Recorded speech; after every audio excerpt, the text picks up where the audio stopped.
Everest is one of the ultimate human laboratories where we get to experiment and explore like humans on the edge. There is nothing easy about Mount Everest, and there's a lot of content out there suggesting that it's easy and it's not real climbing and the mountain's been tamed.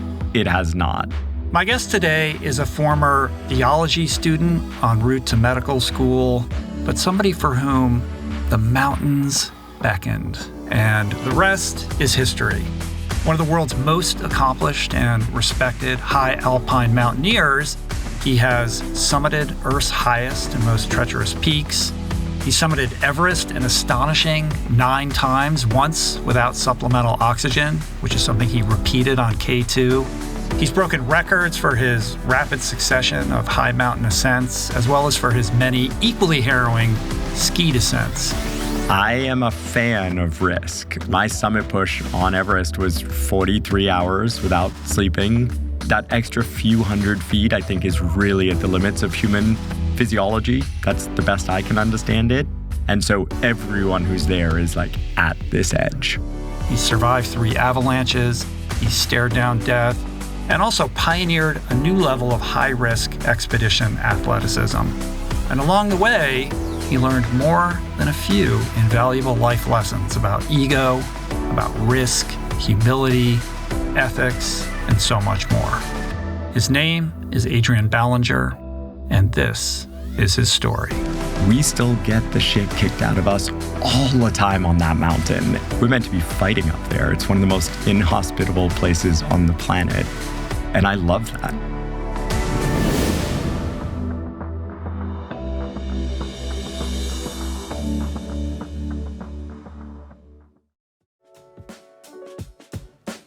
Today's episode is brought to you by the awesome organizations that make this show possible.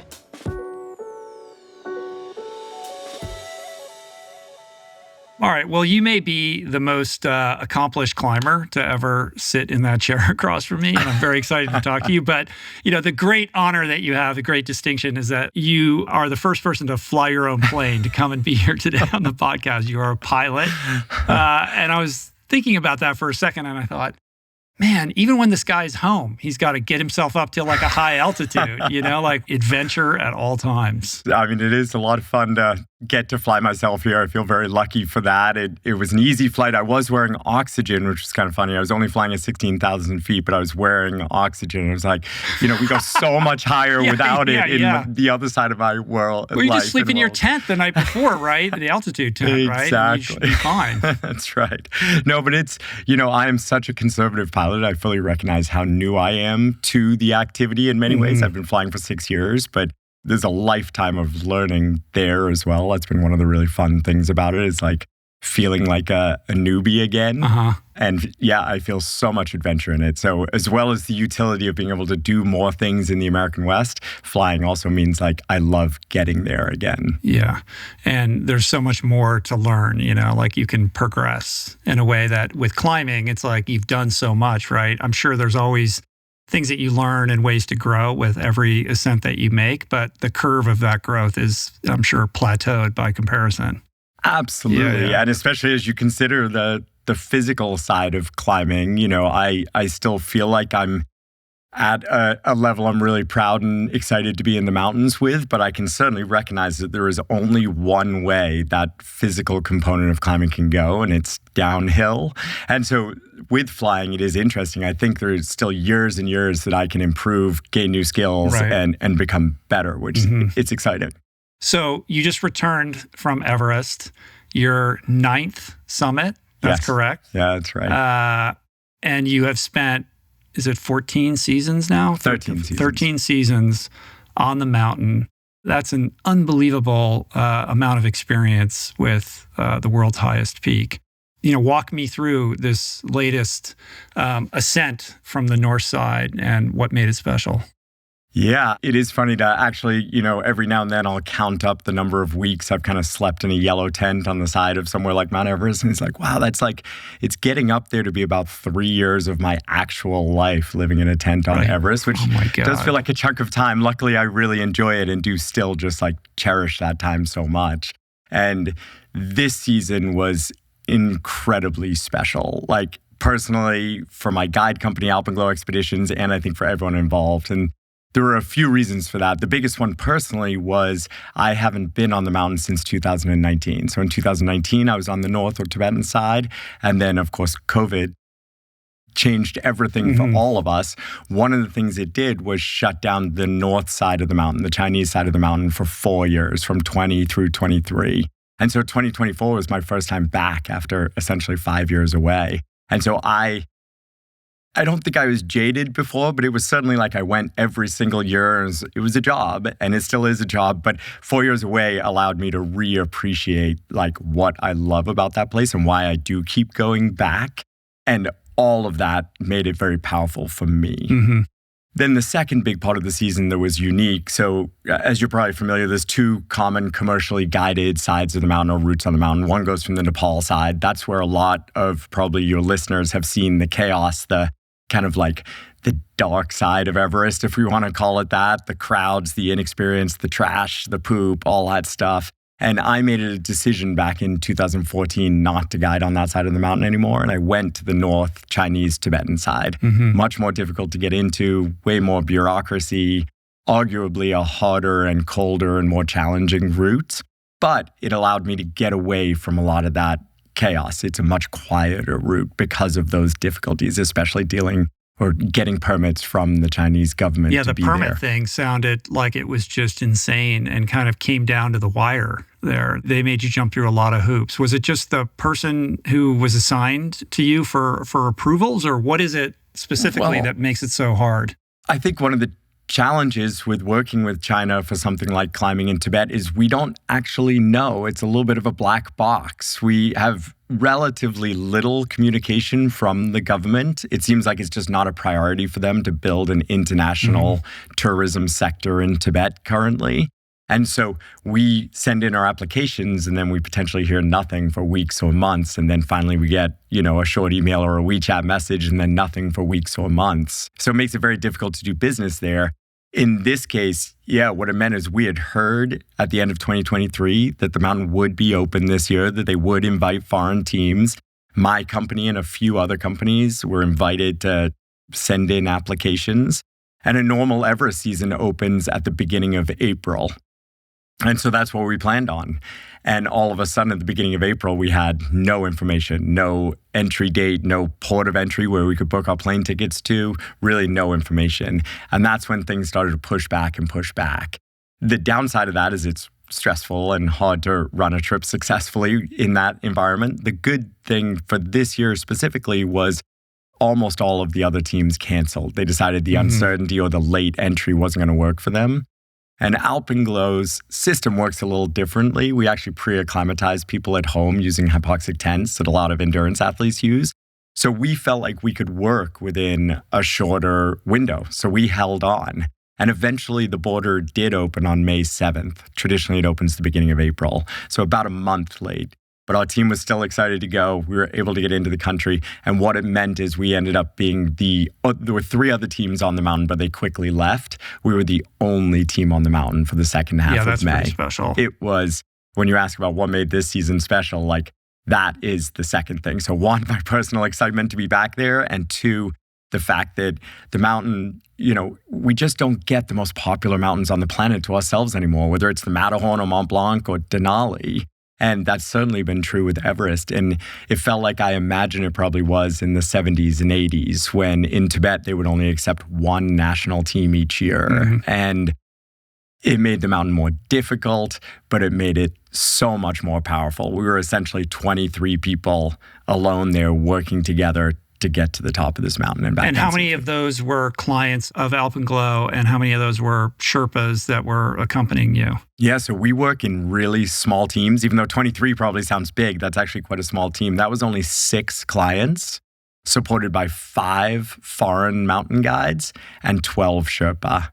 And so that ratio is what we've found works to bring non-professional recreational climbers to the mountain. And this is still a somewhat controversial thing. It's something I truly believe in. These are people who, at least on my team, have worked very hard to be there, have earned their place, have spent years building skills.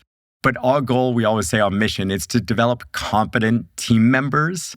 They're not professional climbers. They're just not. And so their risk tolerances are different, and they should be different. And their kind of experience backgrounds are different. And their strengths will certainly be different. We expect everyone to come in really fantastic physical and mental shape, but it's still going to look different than a professional guide or a high-altitude worker, a Sherpa from Nepal. But the idea is that your clients don't become liabilities or baggage in the event of an obstacle or a crisis, but can actually contribute to the solution. That is exactly it. Kind of the foundation of my company and deciding to do this work has been from the beginning that we don't train our people or we don't accept climbers onto a team for the perfect day. Anyone with a general good sense of fitness can climb Mount Everest on a good day. But the problem is there are still a lot of bad days. And even this season, I could tell you a little bit about it, but we ended up having a really challenging situation on our summit day. And we need to train people for the bad days, for when the shit hits the fan. That's what makes a team of competent mountain climbers. And that's what gets us home without frostbite, alive, able to do these adventures again. And so when things go wrong, to be an asset to the team and not an anchor or liability to the team. That's my goal. And in order to become a member of one of these teams and join one of your expeditions, all of your clients have to have, climbed a certain number of peaks, et cetera, go through rigorous training.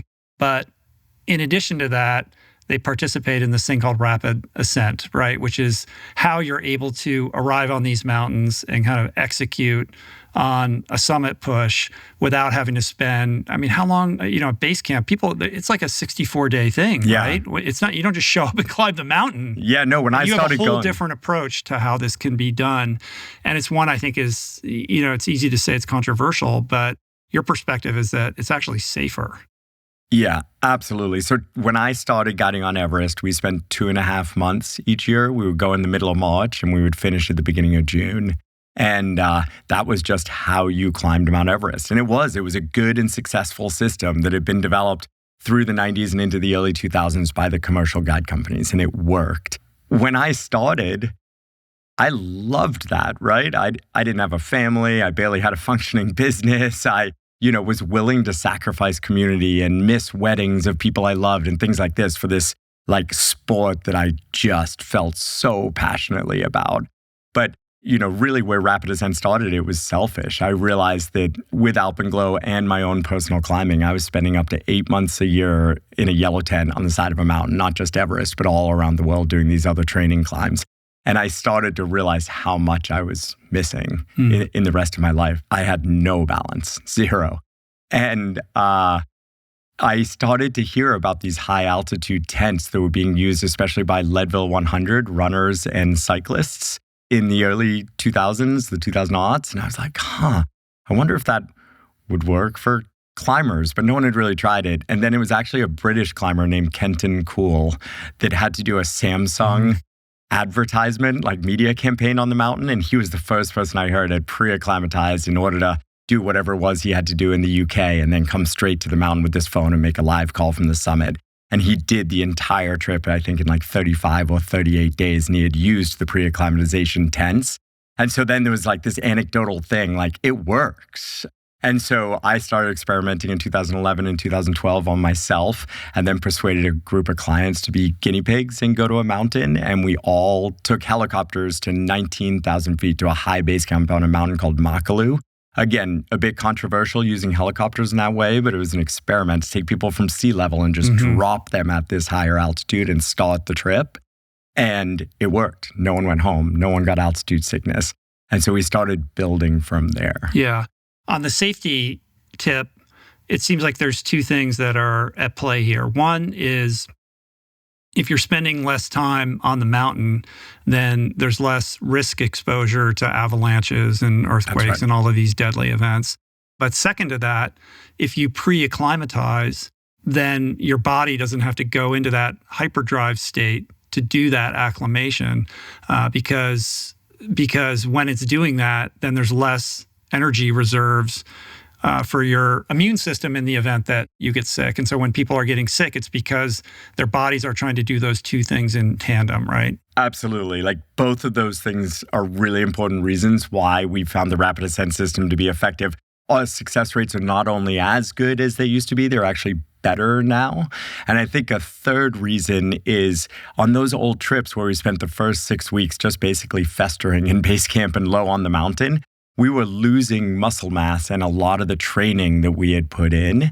And so the rapid ascent system basically allows us to have race day, which I consider kind of the summit push or summit day, closer to our peaks. Our bodies have deteriorated less while just waiting to build red blood cells. If we've already built red blood cells and made some of these physiological changes, we can then have that rest day sooner, spend less time there. And for people that don't fully understand, I mean, on the south face, basically you make the trek to base camp and you're there for a while. How long are you there? You're there for a long time, right? And then you kind of like do these day trips, right? Up to the next camp, you come back down. And so you're slowly getting used to the altitude, and then you kind of make these incremental increases as you go up. That's right. So and we're still doing a bit of that, just a bit less. But yeah, the traditional thing used to be a 2-week trek in and then 10 days sitting at base camp, just kind of resting and recovering. And then these progressive circles on the mountain where you go up high, suffer, which creates a physiological response you need to make these changes. And then you go back down to a low enough altitude where the body can actually have the extra energy to make those changes. Then you do it again, a bit higher, again and again. And through that process, we're essentially blood doping, right? We're building our red blood cell hemoglobin counts to more effectively move oxygen around our bodies. All rapid ascent does, all pre-acclimatization does, is basically front load a whole lot of that at home, where you can still be with your family, you can still train, you can still work, do these different things, and go for a more compressed trip. So it started from the selfish point of view, and then it just turned out that clients are also struggling to find more time. And this is a way to have more time for all those other important things for life. And because no other teams were doing that, this played to your advantage in terms of this North Face ascent, because everybody else had to bail out and go to the south. That's exactly right. Yeah, that's exactly so interesting. When you're on that ascent from the north and there's nobody else there, there's certainly, like a majesty with that, right? But also, like, if something goes wrong, like, there's no one else there to help you out. The reality is, for the guide team and our expedition doctor and me as expedition leader, there was a lot of stress associated with being alone for exactly the reason you described. The north side has always had a disadvantage that we have no helicopter access. China does not allow any helicopter use for tourism in Tibet. There's only military helicopters, and thus far they will not do rescues. So that adds quite a bit of time to any rescue to get to a hospital, because we're essentially carrying off a mountain and then taking a yak until we can get to a roadhead where we can finally drive. Yak rides are apparently not very comfortable. I've never done one.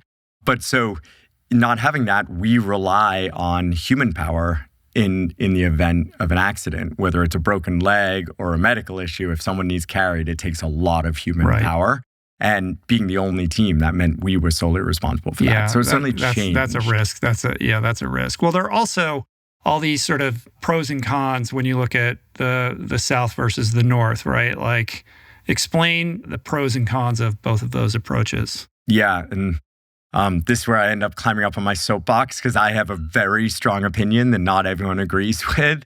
Financially, I think it's been easy for a lot of teams to remain on the South, where the system is just in place and there's basically an unlimited number of people who want to go. It's quite a bit cheaper. And so fighting against that has become sort of like one of my things. Essentially, the South side, the good things about it are an incredibly well-established tourism industry in Nepal. So permits are easy. There's loads of local guide companies, and it's quite inexpensive. The route itself is beautiful. The trek to base camp is one of the most magical experiences on the planet. I really recommend it for people, even if they don't want to climb Mount Everest, to trek through the Sherpa villages from Lukla to base camp to 18,000 feet is magical. And then the route tends to be a little bit easier climbing and a bit warmer and wetter, which is easier on people's bodies. The problem is twofold. One, that Nepal tourism industry does not yet have regulation. And so anyone can start a company and run trips there at any level of safety, money, with or without resources, and bring people who essentially have no experience. And that's kind of how the market has grown really fast, is bringing people with very little experience there. So you have loads, too many people and inexperienced people, which cause problems for everyone on the mountain. The second issue, and the main one that I decided was not worth experiencing or operating in anymore, is the Khumbu Icefall. So everyone who climbs on the south side of the mountain has to go through something called the Khumbu Icefall. And essentially imagine it's ice, but it acts like a waterfall or a flowing river through a really tight constriction. The glacier is moving at about 3 feet per day through this canyon. And what that means is huge house-sized blocks are constantly tumbling, moving. And if you're in the wrong place at the wrong time, regardless of your skill, you just get killed. And so over the years, there's been dozens of fatalities just going from base camp to Camp 1 through this ice fall. And I went through the ice fall 38 times during my career on that side. I had close calls twice. I helped dig bodies out from multiple different teams through those few years. And mountains are meant to have risk. I think anyone can choose to take these risks as an individual. But once you enter into a commercial relationship where you're hiring workers, I think there's an accountability and a responsibility there. And as an expedition operator, I kind of did the math that if I'm going to run 20 or 25 years of trips on the mountain and I'm going to hire 20 staff each year between mountain guides and Sherpa, like there is no way I can't have fatalities for my company in that area. There is no way. Has that become more treacherous or a greater risk as a result of glacial regression and climate change? Is it even more treacherous? I absolutely believe so. Yeah. Like what I've noticed over my time there, and then talking to the old timers who were there a lot longer than me since the 80s and 90s, there used to be a lot more snow kind of gluing things together. And without that snow, we're coming back year after year and it's drier and drier. That makes the route more difficult. You know, some years they're using over 50 ladders to cross crevasses or splits in the ice. And those slow people down. So then you're spending more hours in that area. And then we're also seeing more blocks falling anecdotally. And so I absolutely felt even over my time that it was getting more dangerous. And then the overcrowding is probably a much bigger part of that.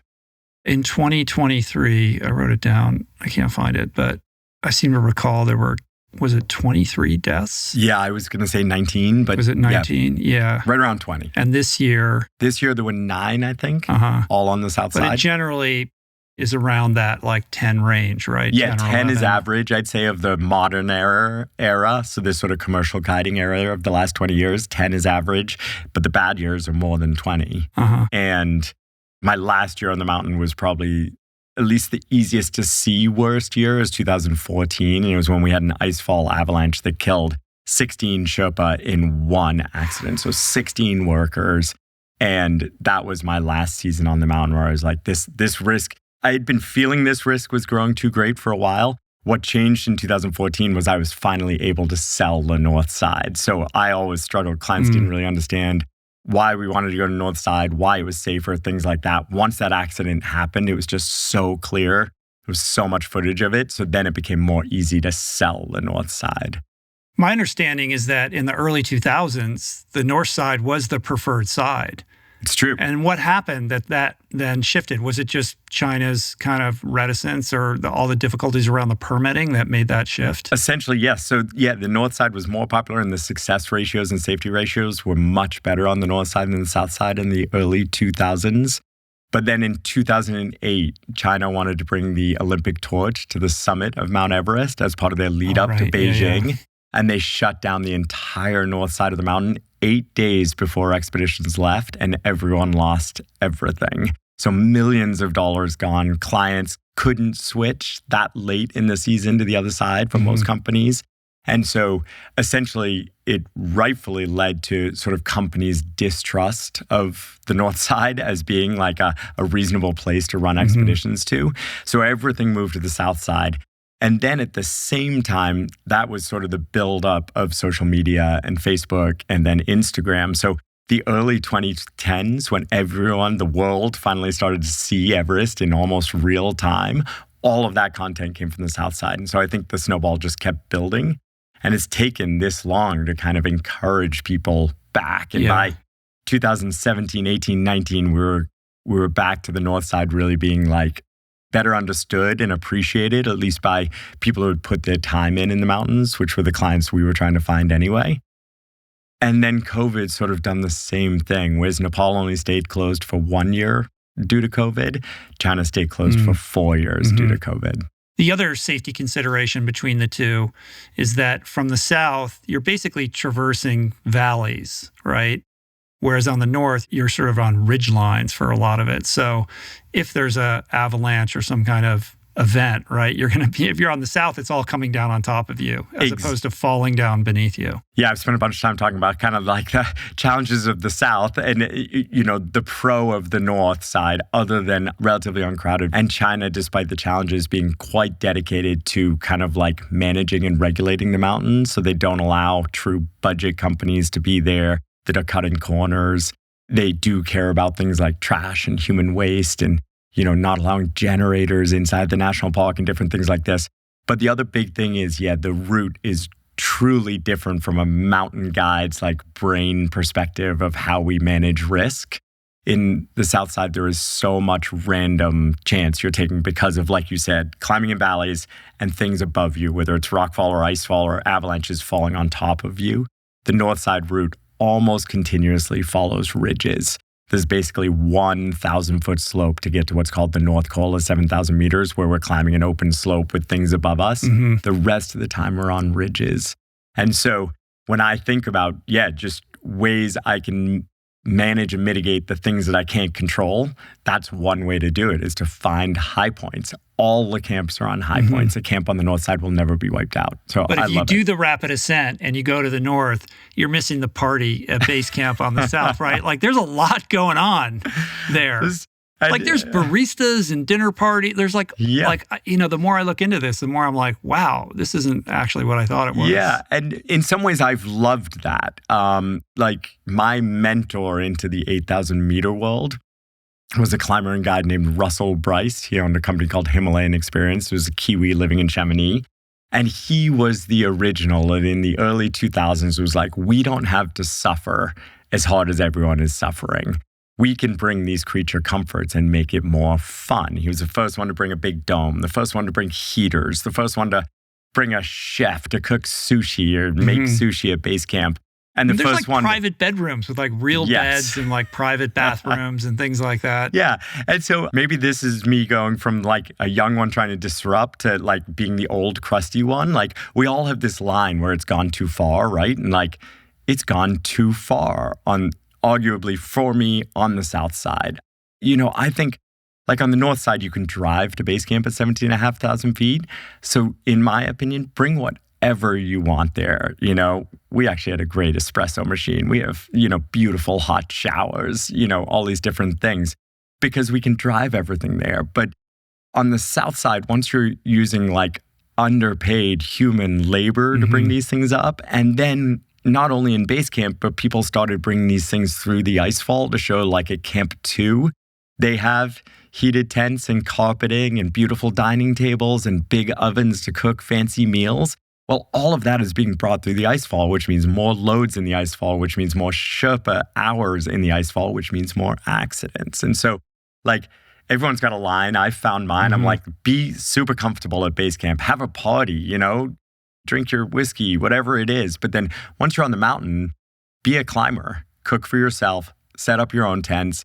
The Sherpa are going to assist, of course, and they're going to do more work than the clients because they are more capable of that work than our average client. But like, be fully an additive part to the system and do all you can. Like my goal is that each person on the mountain, client, mountain guide, Sherpa, are all at the edge of too much. Like they're working and struggling and the outcome is unknown for each person on the mountain. That's what I still think is like essential to the experience that's different from so many of the other things we do in life. And so for me, being comfortable at base camp doesn't take away from that. And maybe people recover better and their brains slow down and shut and they get less anxious. Great. But then on the mountain, like, we're meant to be fighting up there. It's one of the most inhospitable places on the planet. And I love that. Mm-hmm. Talk to me a little bit about the Sherpa community. I want to understand, who these people are a little bit better.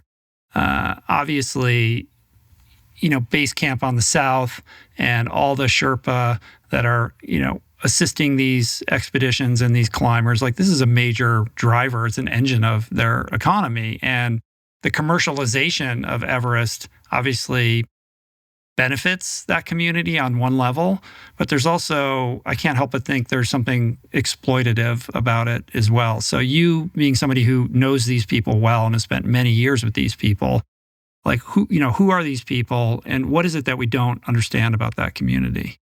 Yeah, of course, in these big issues like this, there are multiple sides, and there are Sherpa having incredible opportunities through working with climbers and climbing groups, and there are Sherpa being truly exploited and underpaid and have no safety considerations being taken into their work. And so both are true at the same time. What I've seen, I started going to Nepal in 1997 and immediately felt welcomed there. And many of the Sherpa I work with today are either the same Sherpa that I worked with in the late 90s, early 2000s, or family members. And so I was a young, passionate climber. And when I went there were lots of Sherpa at lots of different levels, but I connected with one. His name's Dorje Sonam Sherpa, who is my same age. He already had 2 kids. He was my same age, but we just wanted to go climbing together. Like, you asked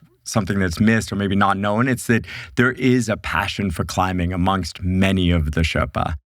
Are they doing it for money? Of course they are. Are they doing it for better lives for their family? Of course they are. So is there a financial side and, that kind of like work, employee-employer relationship? Of course. But like, the ones that I've gravitated to are the ones that also have a passion, because I've always felt like there is quite a bit of risk in what we do, despite making good conservative decisions. And so it feels to me that there should be more than just money involved.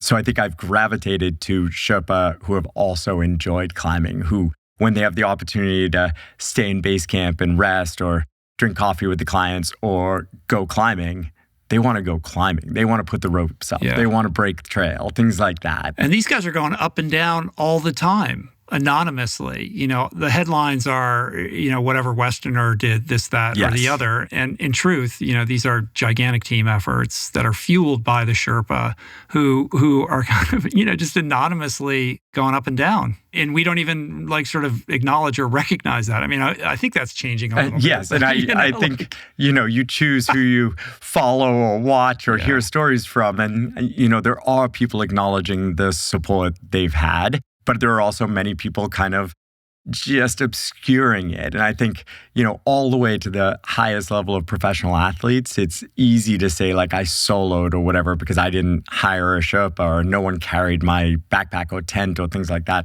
But if you're on a regular route on Mount Everest or any of the 14 8,000 meter peaks, there is no soloing. Someone is breaking that trail and someone else, Sherpa, are putting in those fixed ropes. And even if you don't touch the fixed ropes, if you break your leg, you're going to use those fixed ropes. So that safety net surrounding you is being put in and you are benefiting from it. We can do harder things in the mountains as professional athletes because of this safety net around us. The good news is that anonymous piece of Sherpa culture is changing, right? Sherpa are beginning to get sponsorships, support for getting full mountain guides, IFMGA certification instead of just high altitude worker certification. And, social media is changing things and Sherpa learning and choosing to use cameras and document their ascents.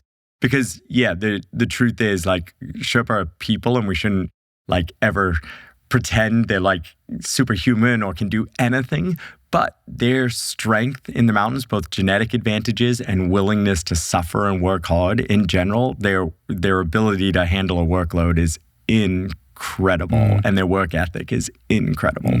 So to your point, they will climb up and down between camps and things like that, 2 to 3 times as many times as the average Western client on a team. It's wild, it's incredible. Right? Yeah. And the ones who like it, it's magnificent, right? And the challenge is the ones who are being almost forced into it or carrying bigger loads than they should. We limit our climbers going up to carrying 40-pound loads, and 40 pound is a lot, but it's not 60 or 70, which means if there is an avalanche, if there is something else, there's a better chance of being able to manage it, move, make good decisions, have a lot of extra energy for the mountaineering. And with the increased commercialization of this whole, ecosystem, there are these expedition organizations that are offering trips at a pretty low price, right? So I suspect that the people that are signing up for those are going to be the less experienced. They're also going to have the heavier loads. And this is where, kind of the unfair treatment of the Sherpa might creep in.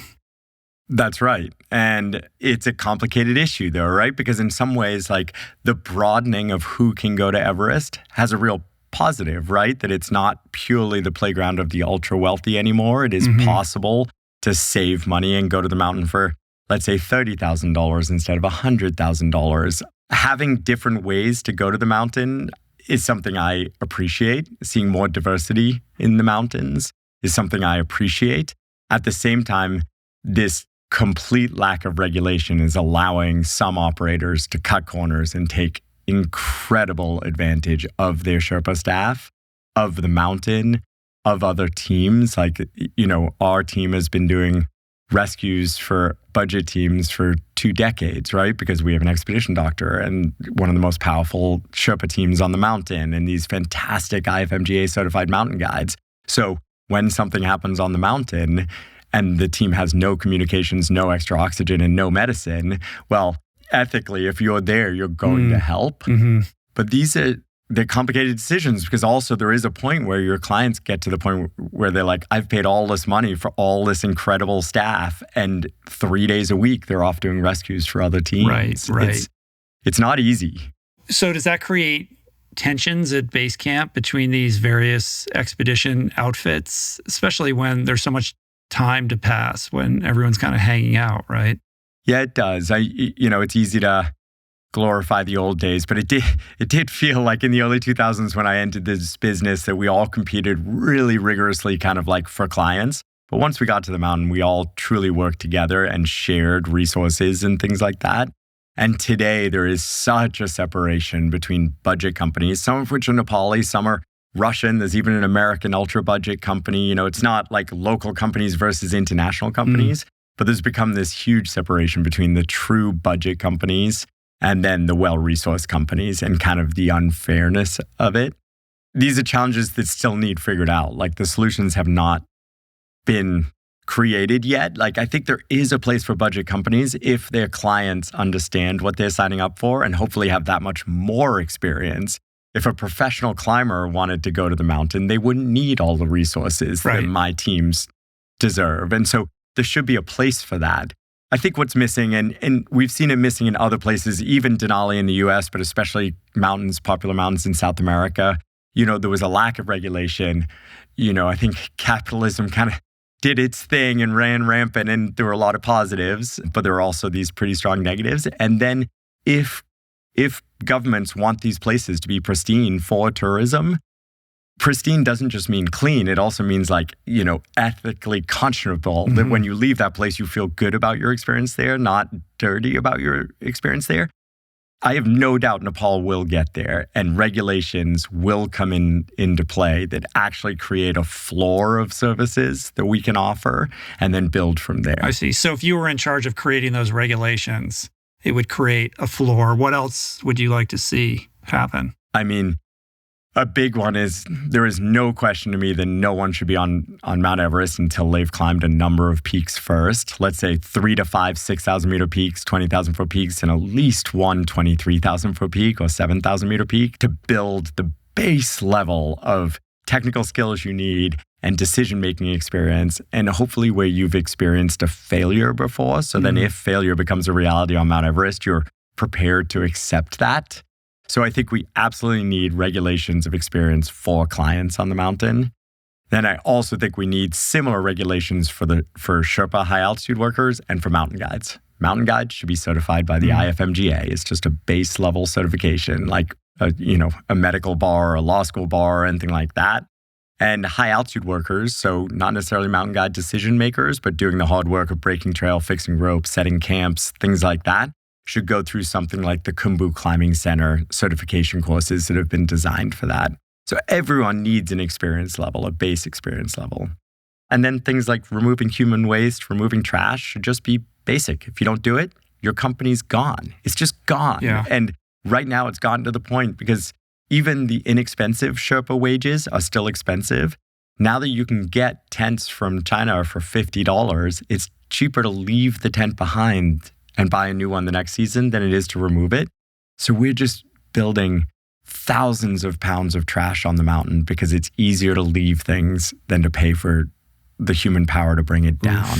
And it just has to be like a non-question, right? That we're going to leave this mountain better than we found it. But it's a very North American sentiment traditionally over time, and perhaps European, but even European mountains tend not to be as clean as American mountains. Our leave no trace ethic is really strong, and it takes time to change that in places. I am a total gearhead, and I've learned that people often overlook apparel. But what you wear isn't just clothes. It is, without a doubt, technology that can make or break a performance. And I can tell you that On is innovating in this space like no other, with next-gen premium fabrics and just this heightened level of sophistication and intentionality previously unheard of that puts them just miles beyond the competition. I've been rocking On's high-performance running apparel, all super lightweight, tailor fit, built to move, and just gorgeous to get you out and get it done in fleet-foot comfort, no matter the weather. I'm super proud to be a brand partner with this impressive team. Truly Swiss innovation at its finest. To get you moving, On is offering an exclusive 10% discount. To redeem, head over to on.com/richroll and sign up for On's newsletter.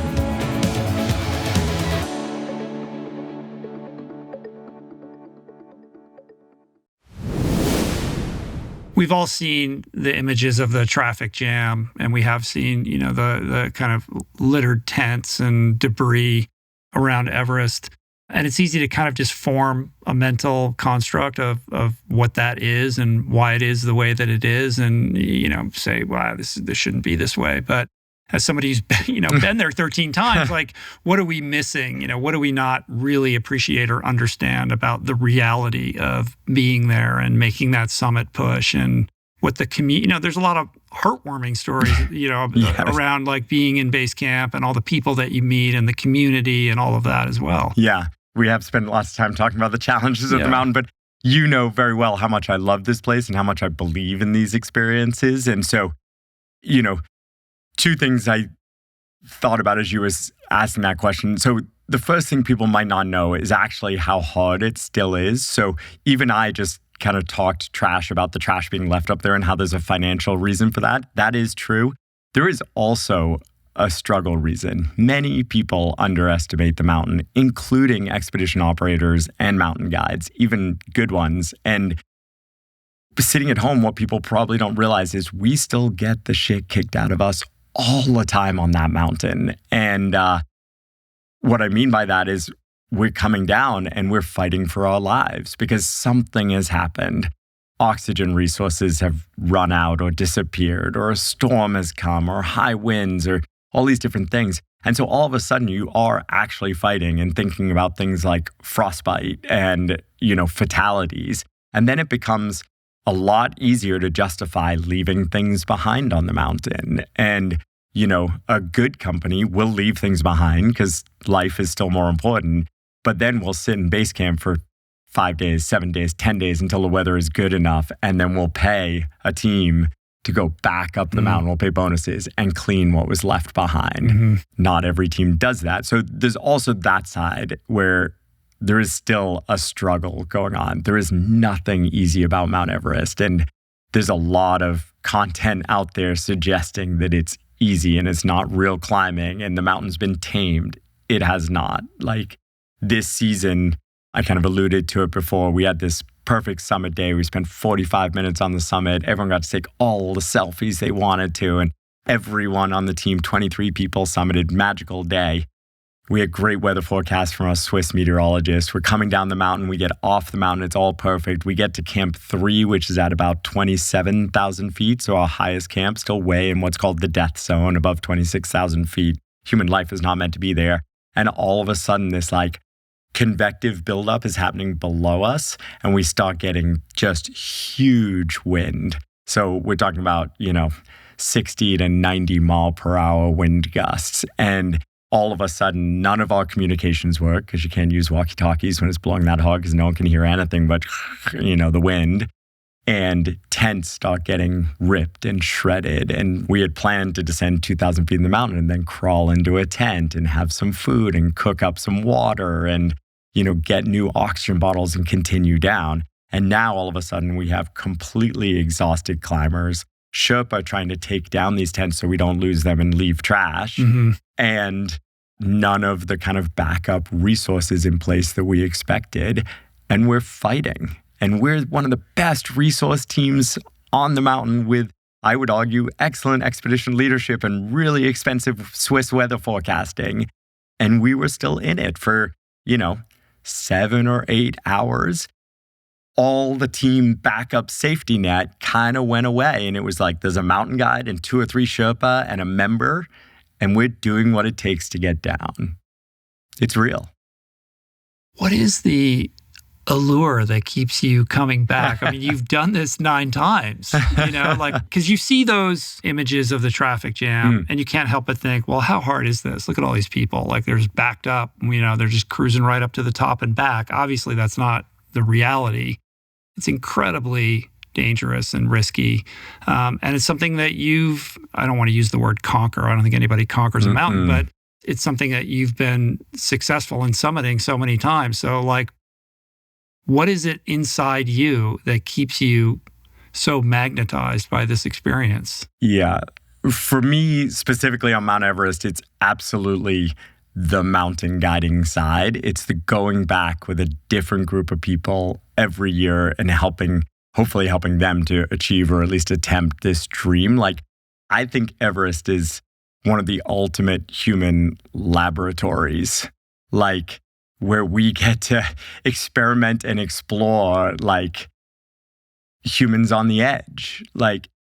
At least on my teams, my goal is, like I said before, that every person is truly on the edge of struggle and the outcome is truly unknown, right? And so much of what we do in life is kind of structured. And there are so many great adventures we can have that might feel similar, especially physical ones, whether it's an ultra race or a marathon or whatever someone's athletic pursuit might be, where you have to train hard and put all this effort in, and then you have kind of an unknown outcome. But a lot of those things, I think, there's not life or death risk, though. They're physical, they're mental and emotional, but they don't have that extra edge of risk. And I am a fan of risk. While most of my life has been trying to manage and mitigate risk, I still think the risk is essential to these experiences. And I think so many things we do in our life now, we've been able to kind of sanitize some of that risk, at least some of us with as much privilege as I have had in my life and the way I was brought up. And, I think there is still a need for that, for us to really explore these different parts of us, to be pushed physically, mentally, and emotionally, and to have to put everything in and yet still be willing to fail and pull back, and trying to figure out where that line is. It's just very rare for me to see a person on the mountain, whether it's a Sherpa or a mountain guide or a client, that isn't affected and changed by that experience. And I love it. Where does this relationship with risk come from? Is this something hardwired into you? Is it a reaction to your upbringing? Maybe we should go back to the beginning a little bit and, learn about the origin story. I can't say I'm exactly sure I know where my need to sort of play in that world of risk is. I can tell you, I absolutely am not the adrenaline junkie that some people think I am. I don't terribly like things like bungee jumping or skydiving or these traditionally high adrenaline activities. I really like things that utilize problem solving and decision making to manage risk. But yeah, where it all started, my family's from England originally. We moved to Massachusetts when I was 6 years old, so I grew up in the Northeast. But you held on to a little bit of twang, just a little bit of that accent that comes out. Yeah, maybe a little British. Maybe it's more Central Mass, but it's something. There's some British in there for sure. And my family was not outdoorsy at all, but when they moved to New England, I think they just thought that we were meant to do things like hiking and things like that. So I was exposed to these very basic things with my family, like hiking and camping, but very young fell into a group in Massachusetts that was rock climbing and skiing. And they became my total passions, especially skiing. But I wasn't very good at them. Like as it turned out, like throughout my childhood, I was like a incredibly passionate, I guess, athlete or wannabe athlete, but I was never good enough to take that next level. And at the same time, I was pretty good in school, and school never really caught me in the same way that athletics did. So, I tried lots of different things as a kid, loved them, and like just kept always pushing and pushing and pushing, whether it was tennis or basketball or soccer or eventually skiing and climbing. But ended up going to school, was meant to go to medical school. My parents had a very clear path for me. And I'm sure it would have been a lot of fun and it would have been a great path. But luckily, my freshman year at college, we had an outdoor education program that was overseen by a well-known East Coast climber named Chris Warner. And I fell in with him right away through this like pre-freshman orientation trip. And he saw that I already had lead climbing, rock climbing skills. I had already done loads of mountains in the US and I was a good skier. And he started inviting me to intern on trips with him. So essentially I was making coffee, doing whatever I had to do unpaid on every school break. And that's where I got to climb my first 20,000 foot peaks. And I was actually terrible at the beginning. Had to be essentially rescued off my first 20,000 foot peak. Cotopaxi? Yeah, Cotopaxi like in Ecuador. you failed as a young, sort of like, I got this, right? I know what I'm doing, and got your ass kicked. Totally. I was rowing crew at Georgetown, a D1 school. I was a great athlete. I got invited on this trip, and there were a bunch of 40 and 50-year-olds. And I was like, I am going to crush these guys. And I essentially didn't listen to any of the recommendations for going to altitude. And I had never been above 14,000. That's what youth is for. That's what youth is for. And I did. I summited, but I was completely hallucinating on the summit. I remember, or I've been told this story so many times by my guide, that I got to the top. I was with a local Ecuadorian guide, and I asked him why someone had built condominiums on the summit of Cotopaxi. And obviously there's nothing there. And that's when he started to get a little concerned, I think. And I ended up needing to be like partially slid down the mountain.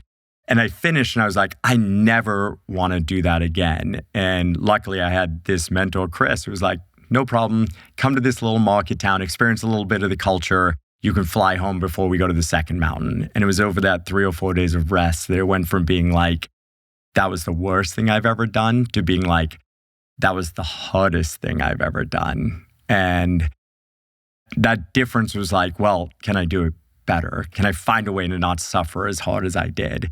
And I stayed, did the next 2 peaks, and it totally clicked. But that feels like a real line in the sand moment, right? Like either you're going to be like, you know what, not for me, med school, but something else clicked. Yeah. And that kind of decision tree, parted. Because you're a guy, like, you're a smart guy. Like, I'm intuiting that you grew up in a very education-first household. Yes. Really important to your parents that you do well and be on this kind of traditional track of upward mobility. You end up at Georgetown. That's right. You're pre-med. The idea is you're going to go to med school. And there's this pull. Like, first of all, it's like a right place, right time, almost divine intervention. This like climbing guy just gets put right in your path. And you gravitate towards this guy. You learn from him. And you're in this push-pull situation, right? Like, do I do this thing that I always thought I was going to do, that my parents want me to do, but I have this other thing that I love, but it feels like, I don't know where that will lead, right?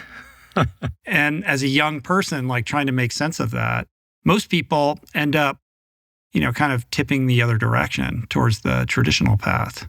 Sure. I think there are a couple of things, and that's a really good description. I mean, I continued on both paths for a number of years, right? Like I got myself into medical school. Mm-hmm. I persuaded my parents I was going to defer medical school for 1 year and get it climbing and skiing out of my system. But that wasn't the real motivation. That was to keep them at arm's length, right? Like you knew on some level. As it turns out, Did you think maybe I will go? Or were you trying to see, like, let me see how far I can take this? I think because of this kind of like education-focused background that my family had, I think I even thought what I was being told, which was like, you'll climb for a year and you'll get bored. Like there's not that much there. You go and become a raft guide or a ski instructor for a year, and then you kind of burn out of it. And so that I think was actually in my head. And when I finished that 1 year and I was like, wow, I'm not bored. Like I'm being challenged on every level, not just physically, because that's what in my family, sport was physical and school was mental, right? And it turned out that I was completely challenged mentally, problem solving, like decision making, as well as this physical challenge that I was learning to become an athlete, a real athlete. And so I asked to defer for 1 more year, and Georgetown Medical School was like, well, we find that students' academic ability really reduces after more than 12 months out of the academic environment. So they said no. And they gave me 7 days to make a decision. And, that was really the moment when I had to make a decision. And I was living on the East Coast at the time, still, in DC. And I went to the mountains of West Virginia alone and went on a 3-day backpacking trip. And it was there that I kind of was like, I'm not sure what the path is here. I'm not sure I see how it's going to work, but I know I want and need to put more energy into this. And like the part where I think I was just so lucky with my upbringing was like, I had the confidence that if it all went bad, you could figure out how to get back in. I could get back in. Taking MCATs again might suck. Like it might be painful. I might have to do some like bridge program, but I could find a way. I think that confidence was built through my parents, despite them hating this path that I took for many years. They did encourage us to try different things. And I've read interviews and heard you talk about this. You're always very gracious and politic about it, but I would imagine that was not easy and probably didn't go down too well. I know my dad's going to listen to this, so yeah, politic is important. No, I mean, when I made the decision, I was like, I'm burning this piece of paper and doing this. No, there were a few years that were really tough, especially with my dad. Like my mom had always kind of like behind the scenes supported this activity. She bought me my first climbing rack, because she heard that it would be safer if I had these things called cams instead of nuts. And so she started building this rack for me when I was 13 years old.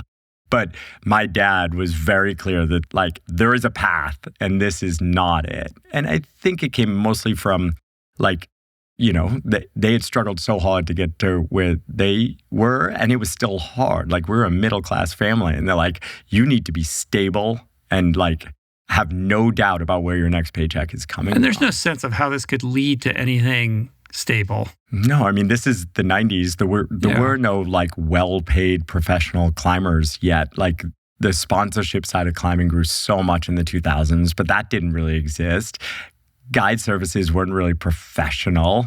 We were all dirtbags. And, I certainly fit that mold. There wasn't a financial plan.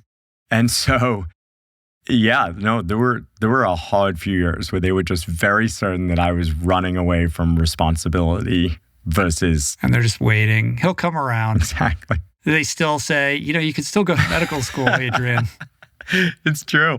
I'll show up at a Christmas dinner and it's, I'm well into my 40s now. And they're like, wow, have you thought about this year? Yeah. I still get that too. I'm like, but my hair's all gray now, Exactly. But with that said, I do think there was a transition point. So I started running these international expeditions as well as guiding locally in the United States and building skills. And in my mid-20s, I had an opportunity, and my parents said yes, for them to come along on an expedition to Ecuador, where I was running a lot of my trips. Now, they are not climbers. They were not going to go anywhere near the mountain, but they agreed to come to the cities and come to the huts at the bases, which are at 15,000 feet, and kind of tag along on the trip. And they saw these people who had some success in their lives and were generally much older than me coming on these experiences. Stable lives. Living very stable. Yeah. And they were seeing these people like touched by these experiences that we were shepherding them through. And that was kind of that transition point to where they were like, they were still really worried that I was, going to eat peanut butter and jelly sandwiches from the rest of my life and live out of like the two-door, truck that I had. But they saw that there was something here. Yeah. So in 2004, you start your own expedition company. Yeah. So it's been 20 years that you've had this business.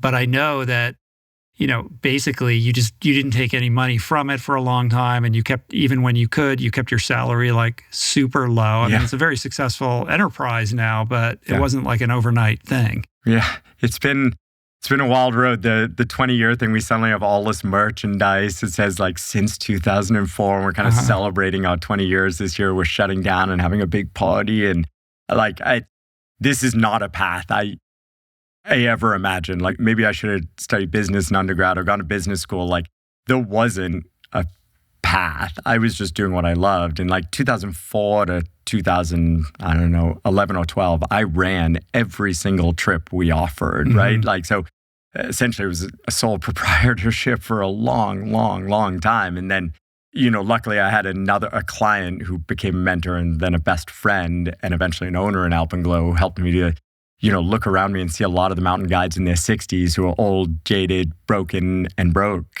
And, I give him a lot of credit for helping me to start looking at those bigger picture questions, to look further ahead to what I want, but also like I wanted to touch more people with these experiences. I am such a believer of these mountain experiences and getting our butts kicked and handed to us with teammates. Like this is a good thing for community and for individuals. And so I wanted to give it to more people. And if I was just the one doing it with a satellite phone while spending 8 months in the field every year, it just could never touch more people. Yeah. So he helped me to create a real business and a business model that would work and be sustainable, that you could scale on some level. Yep. Yeah. So how many people do you have now? Well, so now we have 9 full-timers in the office, kind of running the back end.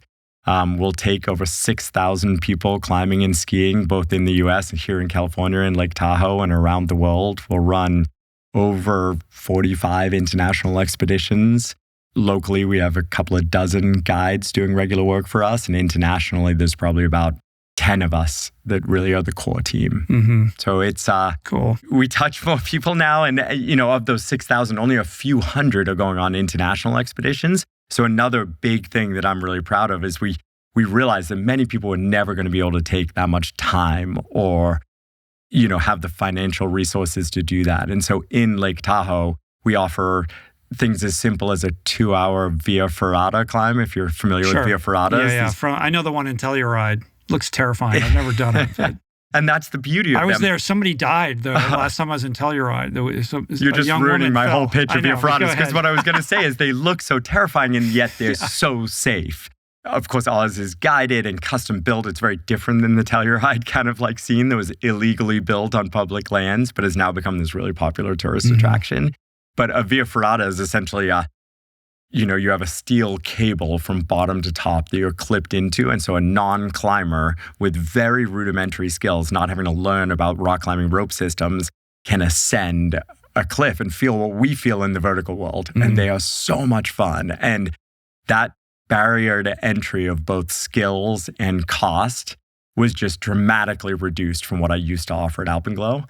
And so many more people are experiencing it. Right. Just don't unclip. I think what happened with this person was there was a moment where they were unclipped. And that's where it goes sideways. That was a poor decision. We do still have to make decisions, which is part of it. Yeah. Well, decision making is the difference between life and death. This is something you talk a lot about. You can't mitigate risk and make the responsible choice when you're compromised or you're under, the kind of intoxication of adrenaline, right? Like adrenaline, which generally, like in the midst of a sporting event, you would welcome, actually can be, not a good thing when you're in these perilous conditions. Absolutely. I've always kind of felt and said, like, if I feel adrenaline while in the big mountains, it's because I've made a series of mistakes that have now put me in a really bad place. That's like a warning sign, right? Like I never want to be in that place of panic and like fight or flight. My goal is to stay way on the other side of that line. Mm-hmm. But it doesn't always work. And that's also part of it. The fact that other side, that adrenaline panic place does exist. And I've been there, too many times. And like every time I get there, I can maybe in the moment or maybe later look back and see the steps that got me there. Like that's the reality of these things that I think is so important. When we talk about decision making, another key factor is whether you're using supplemental oxygen or going without. And one of the distinguishing things about your career is that you're one of the very few people who have summited both Everest and K2 without supplemental oxygen, which of course is affecting your brain and thus your decision making. So talk a little bit about the experience of doing this without supplemental oxygen, the challenges and kind of what you've learned through those experiences. Yeah, I'm so proud of all of my summits of the big mountains, and the vast majority have been done with supplemental oxygen, either while guiding or while trying to ski big lines on these peaks. I've always worn supplemental oxygen while skiing. But by like 2014, 2015, at that point, I think I had summited Everest maybe 6 times, and we had some really good years in there as well. The 2010s were really good years on the mountain for my company and for many people. And so it did start to feel like we kind of had like a system and it was working and I knew what to expect up there. And the whole thing I've always said to people is like, the outcome's meant to be unknown. And I got to the point where I felt very confident that I could summit that mountain. And so that's kind of where it came sort of full circle for me for where I wanted to have my own experience on Mount Everest. Every single time I had been to Mount Everest up until 2016, I had been there guiding. So I was in a professional role and responsible for other people all the way back to the first year, right? It's not like I went and climbed it for myself first. I didn't have that kind of money. So my very first years were guiding. And so I got to the point where I was like, I really do want to experience what I think my clients are experiencing of this true unknown out there. And for me, whether it's because of some of my genetic advantages, why I fell into this sport, genetic advantages at altitude, I acclimatize really well, or because of experience and therefore having a lot of these like systems and building blocks in place, it felt like trying without supplemental oxygen was the way that I could perhaps have that peak experience. And I was lucky by 2016 to have really great sponsors willing to support me. And thanks to this mentor, Aaron, I had been able to step away from Alpenglow, the guide company, a bit, where they didn't need me in every role anymore, both leading the company and leading the expedition, the clients. And so I had the opportunity, or I chose to attempt without supplemental oxygen. I climbed with Corey Richards, another professional climber from the North Face team. I'm going to get him in here. He's got this great book that's about to come out. The Color of Everything. Yeah, I'm really excited for it. Corey and I decided to attempt without supplemental oxygen. And I went into it just with like all the confidence of everything I've done before and knowing that I'm generally the fastest or one of the fastest people on the mountain. That's always kind of, I climb with the Sherpa as much as I can. I carry loads, I fix ropes. Like that had just been my young career in the 8,000 meter peaks. And so I went into 2016 Everest a bit like that. And the season went exactly like I expected it to. I was working with my guide team, even though I wasn't meant to be. And I was carrying loads with the Sherpa and I was so much faster than Corey. And like everything was perfect. And then, I was climbing to the highest camp on the mountain, which is at 27,000 feet. And at about 25,500 feet or 26,000 feet, all of a sudden I'm not keeping up with Corey.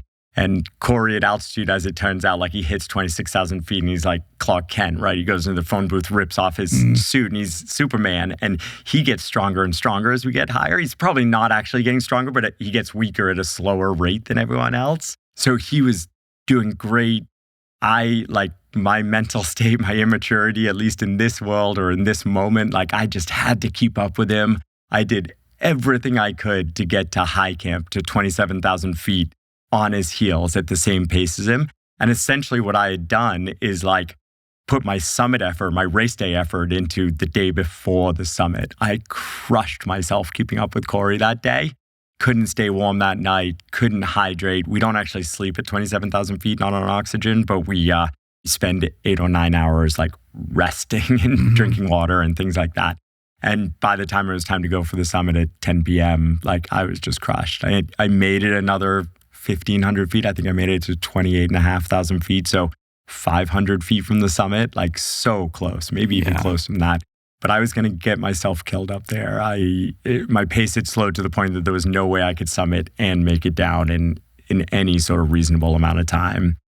It was really hard to turn around. Like this is not one of these like decision-making moments that I'm like, oh, I nailed it. Like I was up there getting myself killed, sure that I could keep going. And I had my expedition doctor at base camp on the radio telling me I was going to get myself killed. And you know, I was all alone. Corey was up ahead of me along with one Sherpa. And essentially, I think the thing that finally like got through is Corey was going to turn around to bring me down. He was not going to summit because he knew the only way I was going to get down was with assistance.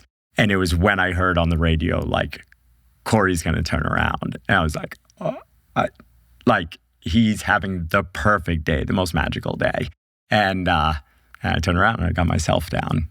Ego and humility. I mean, it was a lesson in from all the mistakes leading up to it to like me, despite having read every mountaineering story that led in death on these big mountains, like I was right there, like all so of it goes sure. out the window. You can see it. It's right there. And this was my moment. Like I had, and you're built for it. It cost $100,000 to go. We were the first people ever to Snapchat our experience. Right. We had millions of people following, like all these things that everyone says shouldn't matter, like they do matter. And like it's all just mixed up in there along with the confidence that like I've fought through a lot of moments before and it's worked out. And was that like a brand partnership with Snapchat? Snapchat ended up for you guys coming to like, on. Oh, they did, yeah. Because it's also like insanely expensive to create an internet connection, right? Yeah, but it can be done. I mean, one day if there's Starlink or something like it over there, it's going to transform this world. But right now, even today in China, there's still no Starlink option. So we're using these satellite options that cost tens of dollars per megabyte. So I think, you know, once this started taking off, we started having to build funding. I think, we spent something like $140,000 or $160,000 on satellite internet to Snapchat our entire expedition, which is completely ridiculous. Right. But so you're part of the reason why, there's a traffic jam. Yeah. I mean, of course, I'm constantly reminded of that, living in Lake Tahoe when, a bunch of pro skiers are sitting around complaining about like how many people are at the ski resort and in the backcountry. It's like, we did that. We've built our entire careers on telling people how awesome these experiences are and that they should come and have them. Like, we can't close the gate now. We need to figure out how to make it work, right? Now, I'm a believer in more people in these places. But like we've talked about extensively, there need to be guardrails, so there needs to be a floor. But more people in the mountains pushing their bodies to do hard things. I can't believe that's a bad thing. Over the last decade of hosting this podcast, my mission has been to engage in what I consider to be critically important conversations about the things that matter most in life.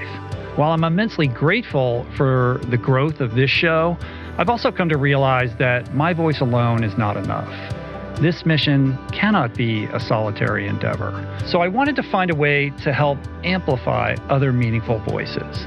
And the result is Voicing Change Media, this beautiful consortium of thinkers, storytellers, artists, and visionaries, all committed to fostering meaningful exchanges, intentionally curated for those committed to the path of self-discovery. Together, we're creating a space of growth, a space of understanding, where every exchange has the potential to enrich our lives and catalyze profound personal and planetary change. Visit voicingchange.media to learn more and subscribe.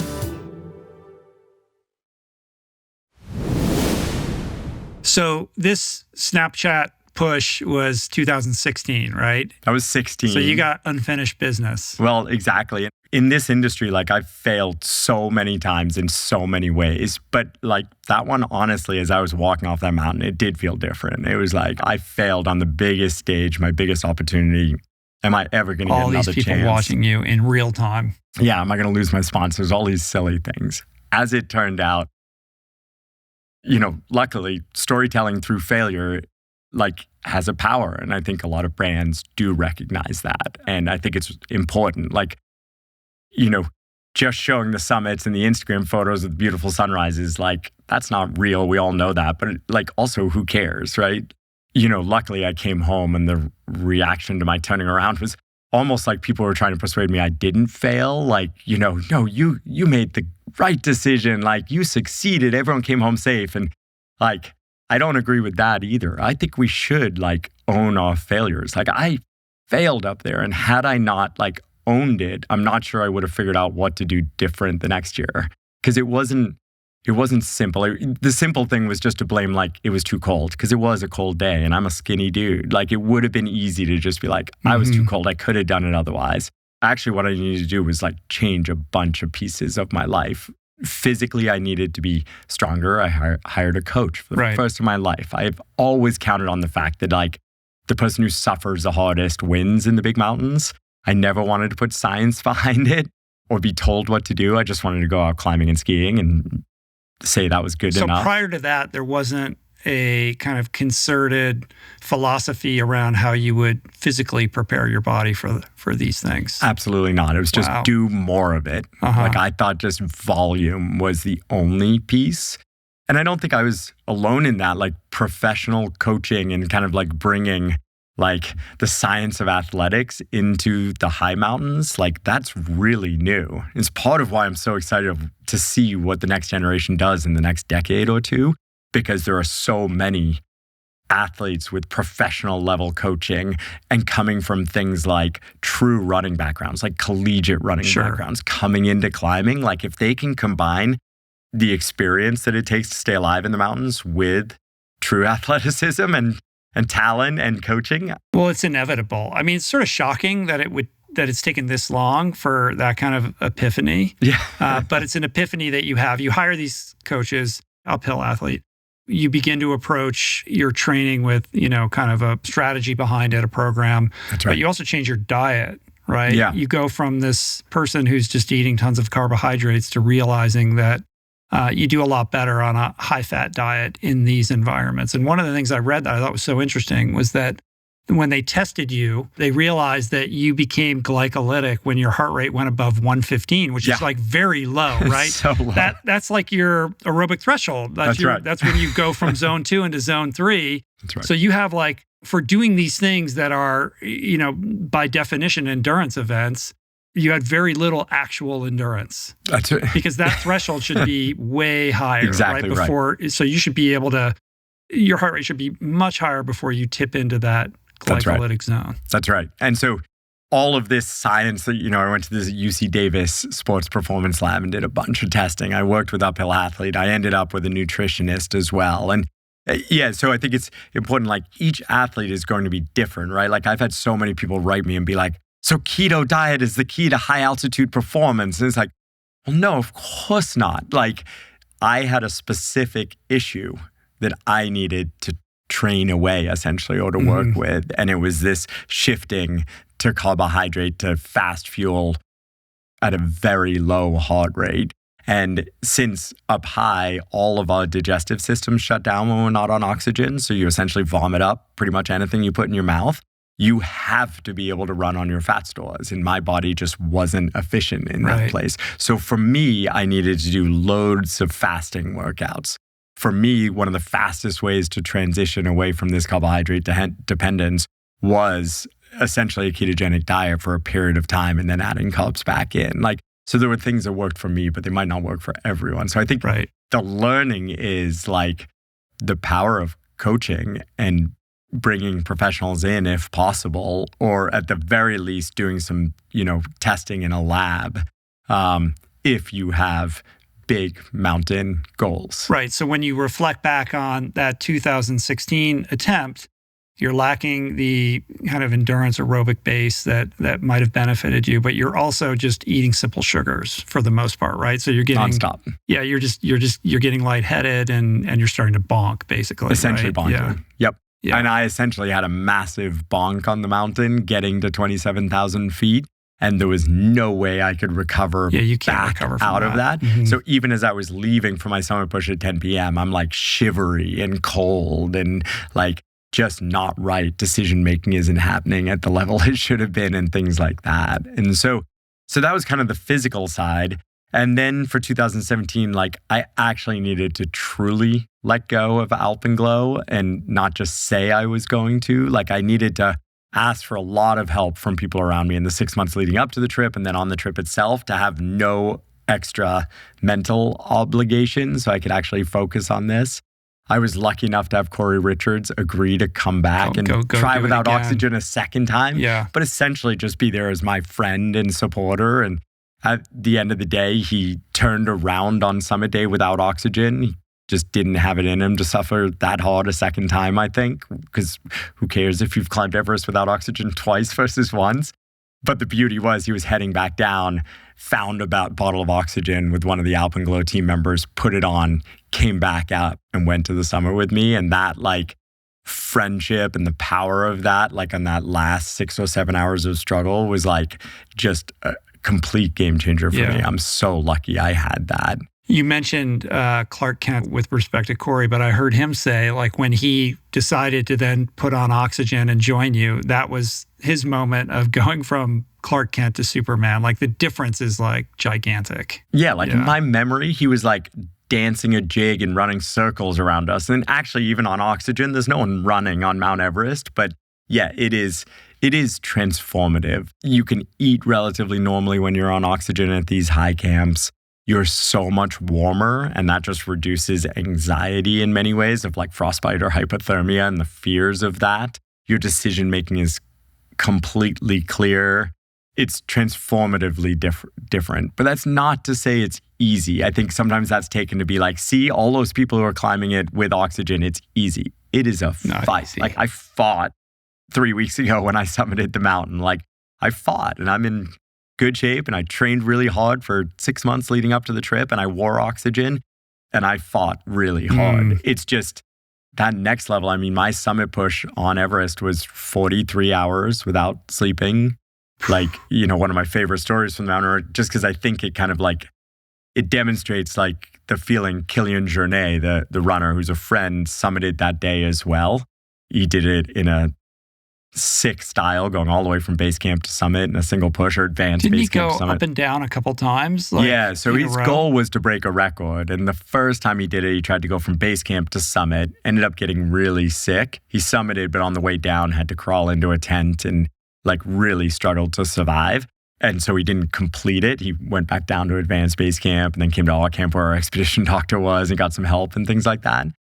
The amazing thing is he then went down to base camp, recovered for only like 5 or 6 days, and attempted again to break the record. And again, he didn't break the record, but he went from advanced base camp to summit and back to advanced base camp in really good style. And for sure is the first and only person to climb 2 times without oxygen in a week. And it's superhuman. That's the thing. That level, like I can understand his speed. I can understand going from base camp to summit. These are things that like numerous athletes can do.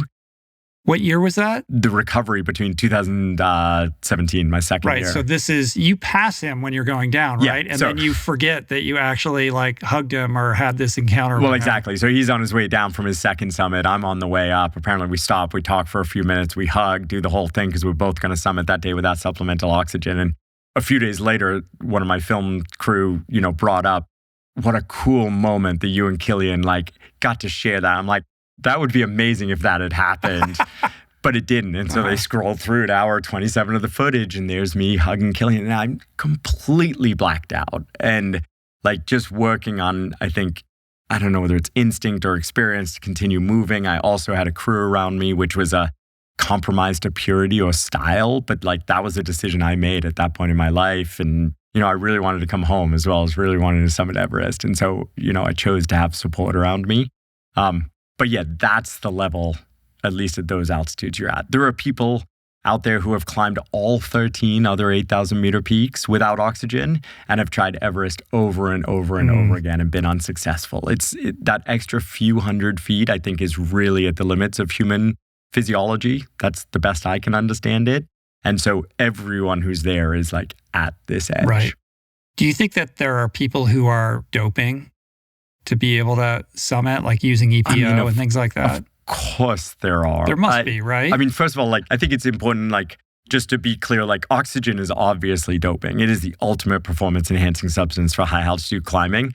And so, we should acknowledge that. Now, if you're not a professional athlete and you're there as a recreational climber and this isn't your life, I think with oxygen is the right way to do it. I believe in it. I still think it's a powerful experience.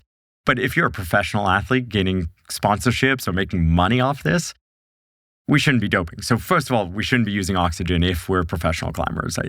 That's my line. Yeah. But then, there are lots of other things people are using. And there are prescription medications that are certainly banned in Olympics, like dexamethasone. What is that? Is that like a stimulant? It's a corticosteroid that essentially temporarily reduces the swelling on the brain. But it has a euphoric side effect. It is absolutely a banned substance that's very commonly used up there, but not really talked about. Well, there's no governing body or anything like that. And that's what we should probably remember is all of this is just for us. And every single person up there who does this, talked a bunch with big wall climbers like Honnold and Emily Harrington, my wife, and people like that, because it's very similar in the LCAP world. I think every climb of an 8,000 meter peak without oxygen, we all have asterisks. And that's how I like to put them, because they're not necessarily right or wrong. But if we're not being honest about them, every single person doing these things and making a living off it, we should be writing our names, the summit we did, and then have an asterisk and say, but I had Sherpa support, or but I used the fixed ropes, or but I used dexamethasone, or but I flew a helicopter to base camp. Because I think it's okay to do if you feel good about your ascent, you come home and you're proud, that's it, you're good. But we also need to be very clear about what we did or didn't do, because that's what leaves better style for the next generation. Yeah. But there's also a canon of, unwritten rules around what's acceptable and what isn't. And I'm sure there's some crusty old guys who bristle at the fact that you're sleeping in an altitude tent at home, right? This is a sliding scale of acceptability. And the only way to do it right is the way they did it in the 50s with the traditional, base camp situation, no oxygen. Right. And that's the only thing that actually counts as being legitimate. Yeah. And this is where, I struggle as an individual in this sport where it's doing it how it was done in the 50s being the only way. I think that's ridiculous.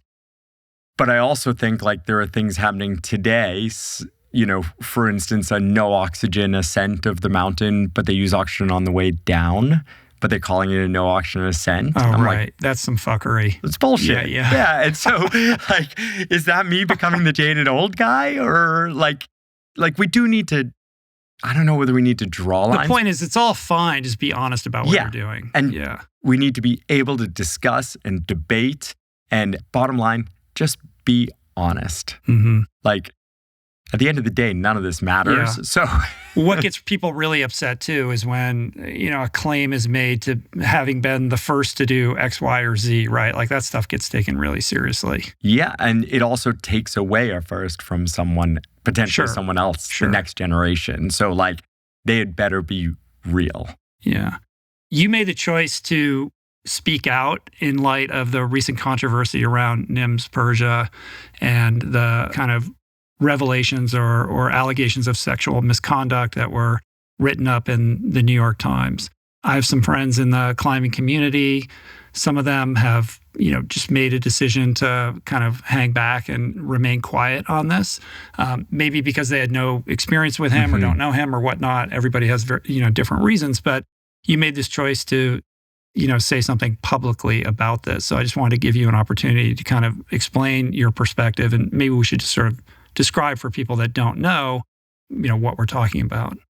Yeah, sure. So, probably the best known climber in our world, NIMS Perger, who many people call Nims Dai. He's a Nepali-British climber who had a Netflix film named 14 Peaks that really broke through into the mainstream. And it was a really incredible accomplishment on lots of different levels, even though, the purists might say oxygen was used or helicopters were used or different things like that. Essentially, he climbed all 14 8,000-meter peaks in a period of something like 9 months, I think, and documented it. And it was really unique on loads of different levels. And he went on to found a guiding business and really grow a huge personality and scene in the Himalayan climbing world that had positives and negatives.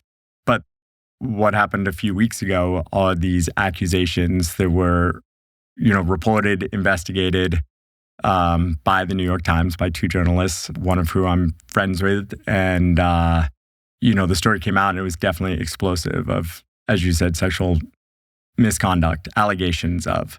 I think it was met by shock, of course, by the wider world and an uncertainty of what to do. And there were, my decision to make a post about it, I think is ultimately because, I don't think we all need to weigh in on every drama, even when there's a clear right side or wrong side.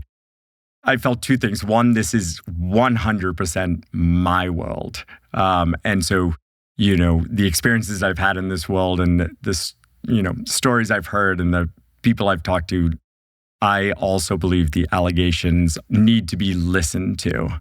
So there was that. And then more importantly, there was my feeling that this world, the climbing world, the high altitude climbing world, is so incredibly difficult for women to break into and to feel comfortable in and to have opportunities within. My personal experience with that is especially with women mountain guides. There are so few certified women mountain guides out there, and the hurdles they have to cross to be successful in this industry, I think, are incredibly difficult. Alpenglow has one fully certified IFMGA guide working on Everest, Carla Perez, and every time she is on these mountains, the experience for the whole group changes for the better. And I want more women in this sport. And I think this is one way that we can show that we support women and want there to be an even playing field. And there is no place for predatory sexual behavior in this sport. And I want more women to be able to share their stories in this world and feel supported. And I felt like, prominent mountain guides, prominent guide companies, prominent athletes supporting the women who have come out with very real stories it's important. Yeah, of course. I mean, I think it's so disheartening and disappointing. 14 Peaks, that movie, I mean, it just did so much for mainstream awareness around, what these expeditions entail. And because he has a certain charisma to him, it got a lot of people who had no relationship with mountaineering or, kind of alpine sports, got them excited about that. And it's certainly translated into, commerce, right? Like it's brought more people to the mountains, et cetera. I'm sure to the Sherpa communities, all of that. But in addition to the sexual piece, there's also just his aggressive disposition, right? Like he was, like in terms of his risk calculus, especially when he's leading an expedition, my understanding is that there was a certain level of unacceptable aggressiveness in terms of like pushing people to kind of maybe, go out on a limb a little bit more than they should.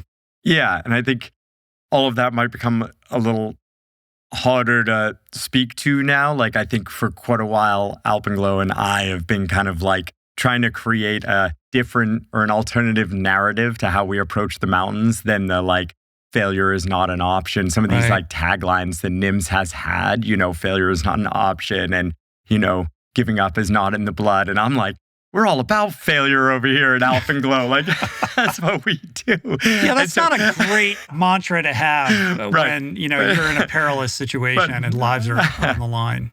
From that perspective, I've kind of disagreed with a number of ways Nims has approached the mountains and guiding. Of course, as an individual, you can climb the mountains however you want, in my opinion. But like, once you're a mountain guide, in a guiding company, I think a different mentality is really important. And so that's been sort of like a struggle I've had personally, with NIMS and NIMS's method for quite some time. This is really different. And I think it's important we separate those two things. You also have to separate him from the Sherpa community. Not that it's a monolith. Like, he's Nepalese, but he's not a Sherpa. He doesn't come from that tradition. That's right. Yeah. That's right. Yeah. So I guess more will be revealed on this. Yeah. Just bigger picture. Like, I think I've had a number of people ask me, like, is this rife within the climbing community? Are we going to see loads more of this as the outdoor industry perhaps has our Me Too moment? And I think the answer is yes, but yes, I think we are going to hear more stories. And I think it's important we go through this now. And I hope this does allow for that and that we believe these women as they come forward with their stories. At the same time, I don't think climbing is unique. I think there are a lot of these small fishbowl communities where there's just really exceptional power dynamics between, the leaders of the sport and the celebrities of the sport and the people trying to break into this incredibly difficult to break into thing. And then you add all the other things, right? Months being out there in a summer camp environment like you talked about, alcohol, egos and charisma. And so, I think there are a lot of these kind of small worlds. So I don't think climbing is unique in that way, but this is our moment. And I want this playing field flattened. Yeah. Well, speaking of women, you're married to a powerful one yourself. I am. An incredible adventure athlete and world champion rock climber, Emily Harrington.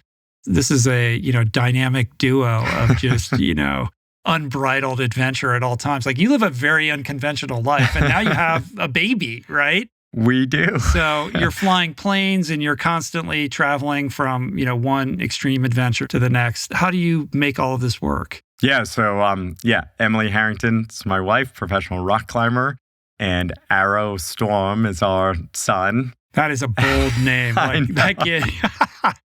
Poor kid. There might be a little pressure on this kid. Arrow Storm. Arrow Storm. Yep. Yeah. And he's fantastic. He's 19 months old. He is so much fun. Just starting to, he's walking. He's starting to run. He's throwing a ball. He's got a few words, Dada, not Mama, which is awesome. And, I've known I wanted to have a family for a long time and waited for a long time. First, because I knew how selfish I was in my pursuits and my passion for climbing and wanting to work on Alpenglow. I would not have been a good father, and I hope I can be one now.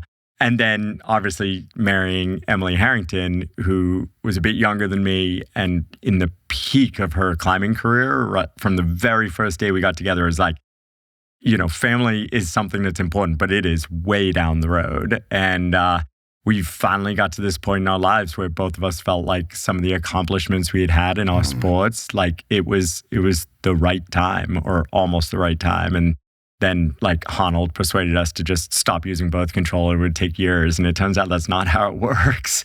So happened about, Did he say that to you after he had a baby?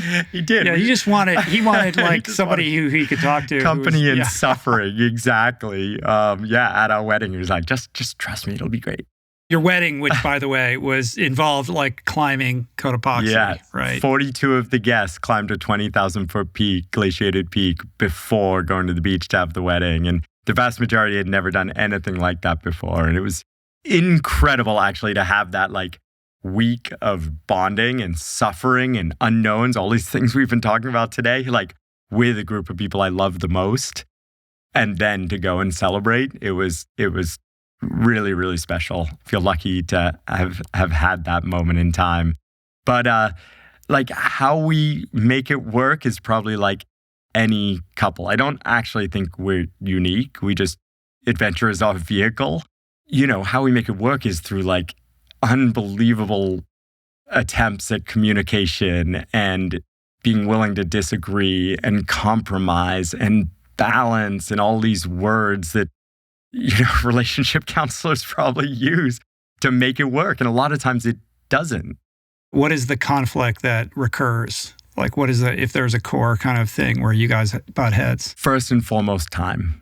And that's why I don't think we're actually unique. We're trying to balance the huge amounts of training it takes to be professional athletes with the obligations of our careers and still wanting to be at the peak of our careers, and careers as professional climbers and skiers now look different than they did 20 years ago, right? Like there are a lot of obligations. And then family time and time with our son, and then all our other side passions like flying for me.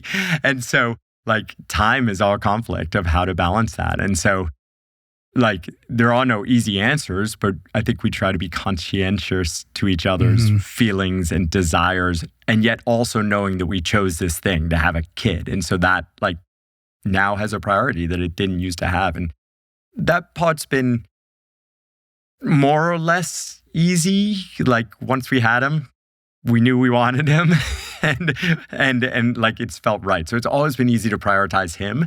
But then we end up with the time that's left struggling some. And so, the best example I had is like, I knew I was going to go back to Everest this year. And that's, it's only a month-long trip, but it's months of training leading up to it. And then there's all the wrap up after it of weeks of interviews and media stuff and, just what happens after an Everest trip. And so, there's a very clear, like, even though I was guiding then, it wasn't a personal climbing objective.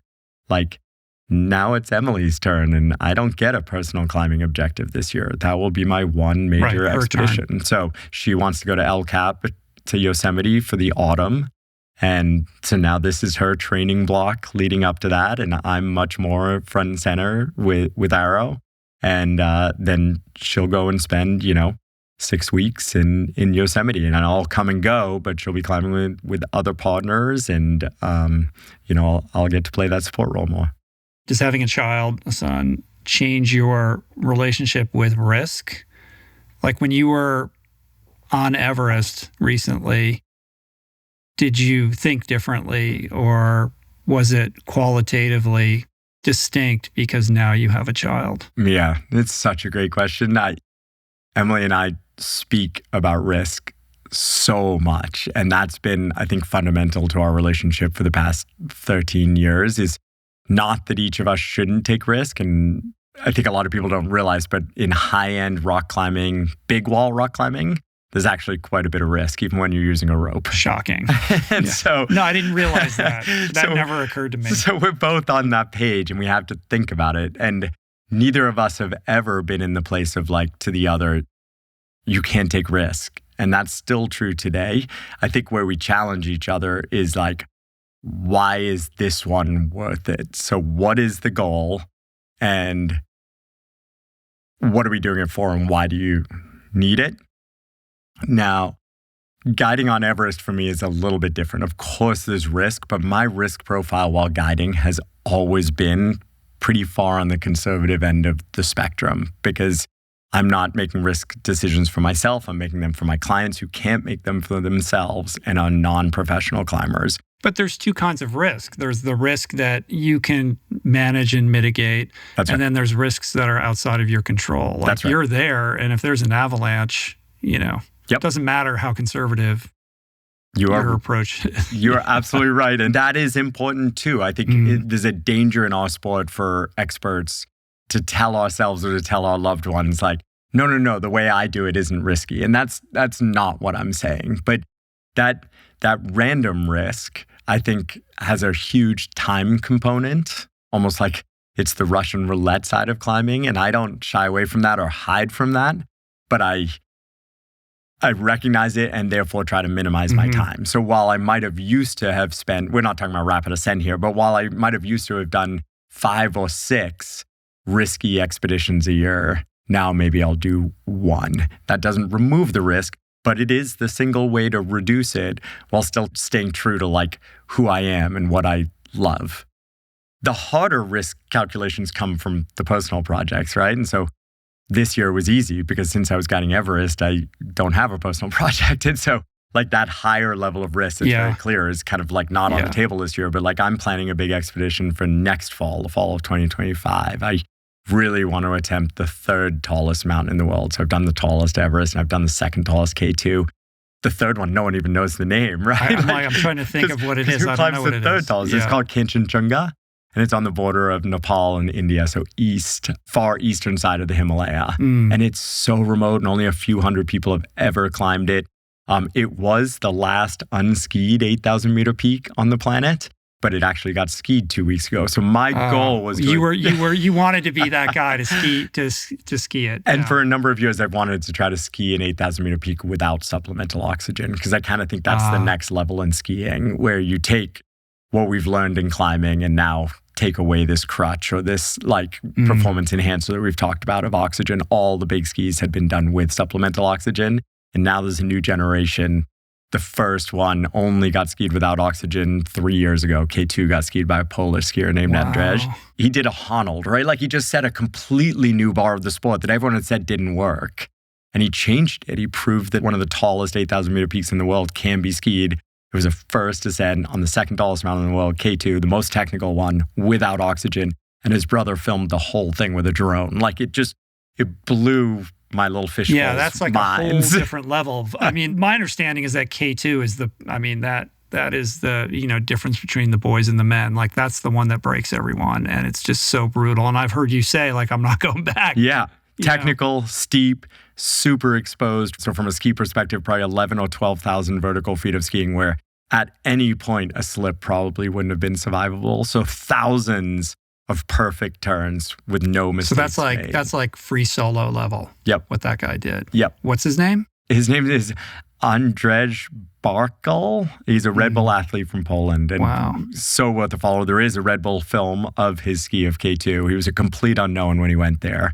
Yeah, so despite it having been skied, like, that dream is still out there. But I recognize it's a much higher level of risk. And so, like, I don't think Arrow was like a black and white line, where it's like, I was on this side and I took these risks, and now I'm on this side and I don't take these risks. Like, I've been moving along a spectrum with risk for years, having lost, it's so cliche-ish, but so many friends. I mean, you can't be in it for as long as you've been in it without suffering the loss of people who you were close with, all of whom, had their own relationship with risk. Yep. And, would probably say exactly what you just said, and were at the wrong place at the wrong moment, or something happened and they're no longer here. So how do you emotionally deal with that? Yeah. I mean, the way I emotionally deal with the risk of losing the people I've lost is believing they were there for the right reasons and knew that the experience they were having was worth the outcome that ultimately happened, and they died. And so that's the question I try to investigate within myself, like, with the people I love, is like, do I need this badly enough for myself to potentially lose what I have, which is this life of raising Arrow that I am so excited about and so passionate for, and like, feel like I learn every day. And I'm not sure what the answer is to that yet, honestly, like, whether it's worth it or not, because what I do know right now is I've been on 2 mountain expeditions since I've had Arrow. I went to a peak in Kyrgyzstan called Peak Lenin, a 23,000 foot peak, and then I went to Everest. And like, I enjoyed those experiences and they were important, and I was working and guiding and doing all these things, and I loved being out there, and I was with great people. But I didn't necessarily come home feeling like I had learned so much new.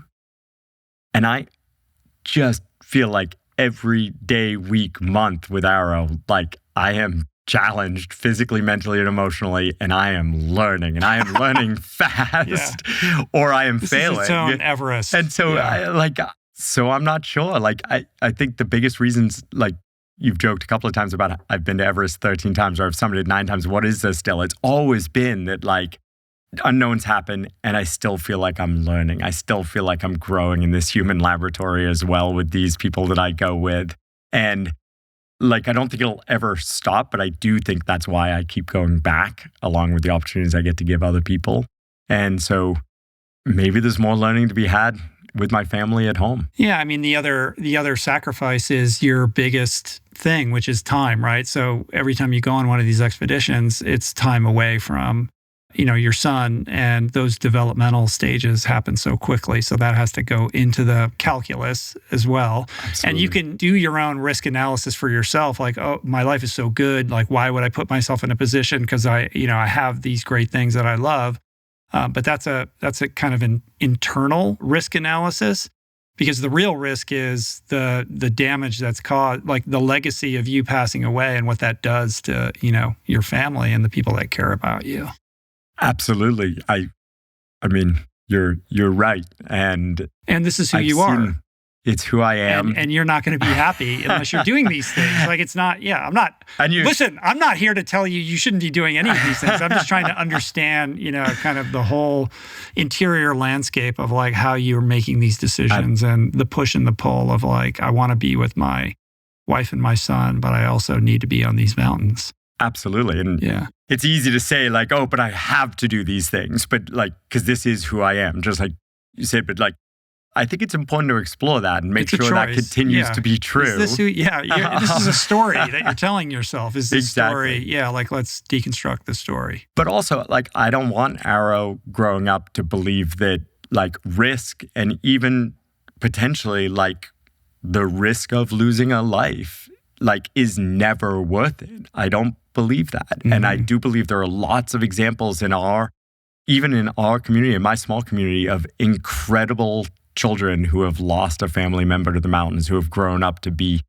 just stellar humans. And we all are shaped by experiences we didn't choose, right? We choose a lot, but we don't choose a lot. And pain is part of that. And that's not something I ever wish on Arrow or anyone's child.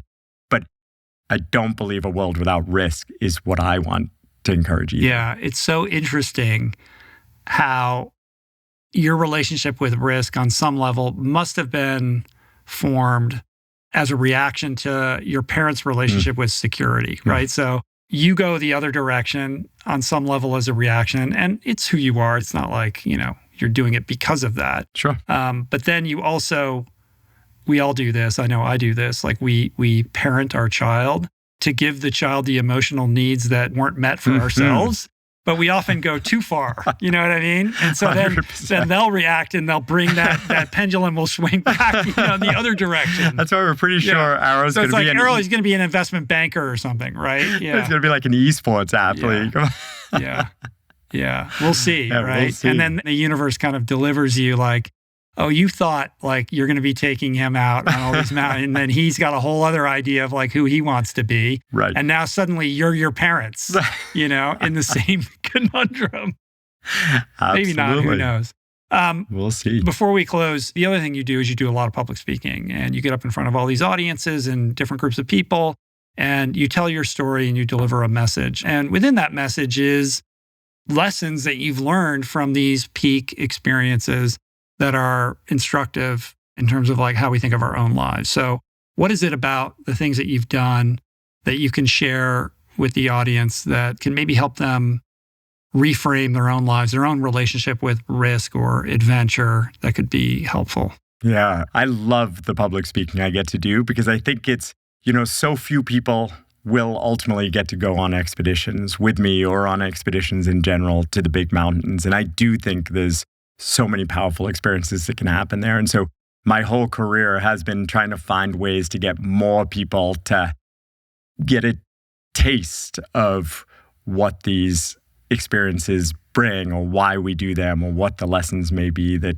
come from them. And so, that was why I dove into social media so early. It's why public speaking. It's why I've launched my own tiny little podcast called the Duffel Shuffle. That's right. All these different things, trying to share these stories with and you more have people, a YouTube channel too with Emily called Danger Stick, which are our nicknames. Her nickname from the beginning of our relationship was Danger Mouse, and mine was Stick Bug because I'm kind of built like a stick bug, and so we came up with a YouTube channel called Danger Stick. I think it's fun. Yeah. But so all of those things are that, and speaking, I think in person has been one of my favorite ways to do it, and I hope most impactful ways to do it. Whether it's small question and answer groups or, big just speaking engagements. The lessons and the stories are so relevant. Of course, visual imagery and risk and things like that just make it exciting. But I think the key is that the experiences that I have on these big mountains, they are just really human. They're simple, mostly. They're about how does a team work together? They're about like every mountain expedition has a fundamental almost conflict in them of like an individual's personal goal. Like you've worked for years to climb Mount Everest and you're in super shape and you've put your whole life on hold. You as an individual are going to summit Mount Everest. But then there's this team goal of everyone getting off the mountain like alive and with all their fingers and toes. And those things are almost always at some point in conflict. And like how individuals work together in that and how the leadership of a team creates a group that's willing to work together through that, like I think is like a fundamental lesson or series of lessons that can be brought to anything we do in our lives. And then this relationship with success and failure and the fact that we do fail so much in the mountains and so many times we fail in the mountains because of things that are slightly out of our control. Like there are lessons in how to accept that failure and how to learn from it and how to build yourself back up again to attempt something again after a big failure or a small failure that I think we can carry back so clearly into our lives. And then the last one is what we've spent a lot of time today talking about, kind of like, around risk and decision making and creating ways to recognize risk, manage and mitigate risk, and then be at that decision tree moment of this risk is acceptable and here's why we're going to continue, or we've reached a point where the risk is not acceptable and we're going to turn around and we're going to like own it and be okay with it. Like we do that every single day in everything we do. So I think these lessons are truly applicable. And what about the relationship between ego and humility? You talked about, I'm going to make my summit. I'm going to, it's like you don't go to Everest with the idea of summiting it unless you have some relationship with your ego that's telling you that this is possible for you, right? Yeah. And on some level, you need that. It's like an agitating force of belief, of self-belief that is important in accomplishing hard things. But the mountain will quickly humble you, right? Like, even when you summit and you're on top of that mountain and you're looking down on planet Earth, like it's indelibly humbling, I would imagine, right? It's almost a spiritual experience. Absolutely. So that relationship or that tension between those two things, like how does that work and what can we understand about that would be helpful for us? It's a dance between ego and humility that is done every day in the big mountains, right? And every day, I don't think we get the balance exactly right, because your point is 100% true. And I think it becomes like the ego side. Every mountain guide has an ego and probably needs one because they're being asked to make decisions with insufficient information. Like we live in the gray areas in the mountains. With giant consequences. With giant consequences. And the only reason you're being hired is to make those decisions for people who don't have the experience to make them. And so, like, if that doesn't take some ego or confidence or willingness to put yourself out there and be judged, like, this is not the job for you. So ego is important. But too much, we're very, very clear it gets people killed. And I've come very close to that line myself. And so then there's this other side, this exactly as you described it, like humility, willingness to fail, willingness to back off, even when many other people on the same day might not back off and might be successful. Like that's one of the dangers of our sport is like, we talk a lot about this in avalanche education where most of the time when you keep going when you shouldn't have, you're going to get away with it and you're going to have a beautiful ski day. And that other person who turned around might then feel like they made the wrong decision. And so like the humility to be okay with failure, even in the same circumstances when someone else is successful, like that takes a letting go, a willingness to, beat yourself up some and get beaten up some, whether it's by your clients or by the larger world or whatever it might be, and to recognize like that the mountains, I don't want to like give human tendencies to the mountains, but like they have the power in this situation. And that's why the experiences are so powerful. That's why I go. But we need to attempt to be humble in that place. Are you able to hold on to the power of those experiences? They're so heightened, they're so extreme.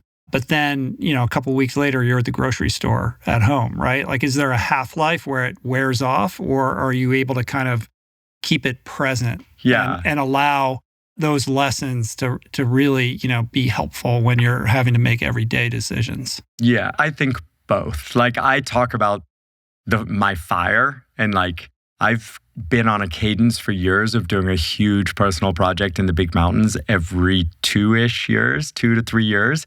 And like, there is no doubt in my mind that's because like the fire of what I just did is burning bright, and then it fades and my passion for another experience begins to build and build and build. And like a lot of times in my conversations with Emily of why it's worth it, it's when that fire is hot enough where it's like, I need this and I know why I need it and it's worth it. And so like, yes, there is a fading of that experience when I come home, but for me, like, I can't tell you how much I appreciate like standing in line at the grocery store. Like, I really do. Like the suffering and uncertainty and risk that I go through in the big mountains make home so bright as well as mundane. Like it's mundane. I'm not saying it's not mundane, but it's okay. And I love those things as well. And kind of like the stasis of it and the ability to breathe and take time and have those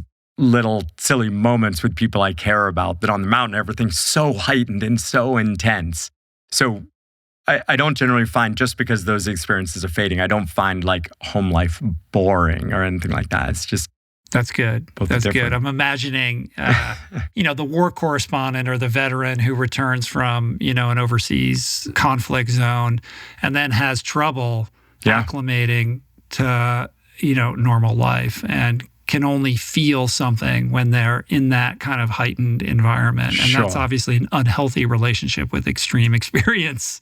I think if we had had this interview in my 20s and 30s, it would sound really different. So maybe it's just some space from that I do feel differently now. Yeah. The final thing I've got to ask you about this, I'm dying to know. So you appeared in this independent film, this horror flick called The Sound, right? Starring William Fichtner, and Honnold? Yes. And Brett Harrington. Oh, really? Wow. So when is this movie coming out? I need to know everything about this movie. This is amazing. This was such a unique, random opportunity, and it came at a really good time. The film is called The Sound. It was produced and directed by Brendan Devane. The short answer is, I think soon, because I just got sent my screener password that's also going out, I think, to like people who buy films and things like that. Have you seen it yet? I haven't seen anything. What? No. Is there a distributor? I don't think so. I think that's what's happening right now, but I'm not sure. So don't hold me to that. But I know it should be releasing soon. It is finished. It was just this wild experience. This is a Hollywood horror film set on a big wall. And I got a call 2 years ago asking me if I could consult on this film because the producer-director didn't want climbers to make fun of it. So it's like I don't know what you call it. It's like a relatively low to mid-budget horror film. So you can make fun of the horror stuff as much as but the climbing want. But the climbing, he's enough of a climber and has a passion for climbing that he didn't want climbers to make fun of it. And so I consulted with a few script reads, and then I was asked if I could be on set for a few weeks and help coach the actors to look like real climbers because they were real Hollywood actors. And it was at a great time. Emily had just given birth. I wasn't doing any big expedition. I was like, this is fantastic. I'll go be on set for a month and get paid well and kind of have an adventure, but I can still go home at night every night and things like that because it was filming in Vegas where we have a little place. So I said yes. And then Brendan, the director, started reaching out to other climbers like Alex and Brett and asking them to do cameos as themselves. And they said yes, like Alex loves horror films. So he said yes, he had some time. It was filming in Vegas in his home, things like that. So it just worked out. But I was only ever meant to be on the kind of backside of the camera. And then midway through shooting, they said, we need someone to be the climber in the opening scene. they're the first person in the film and the first one to die. Will you do it? No.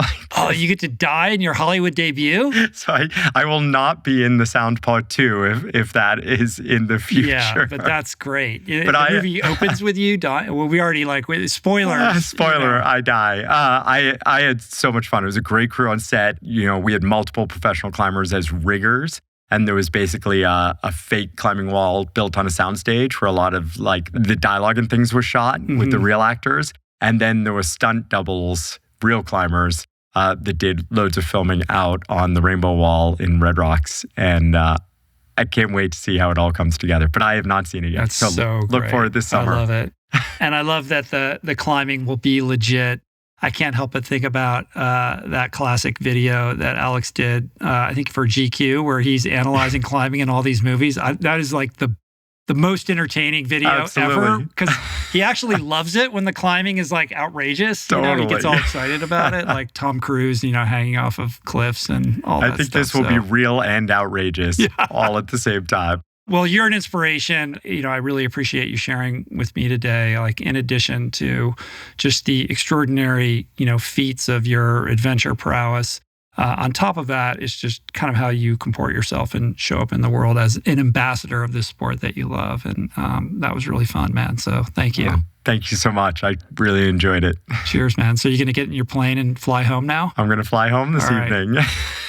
Godspeed. I'm going to fly safely. If people want to check you out, what is your Instagram? What's the best place to Instagram, Adrian Ballinger. My company, Alpenglow Expeditions, are always great places to follow along our adventures.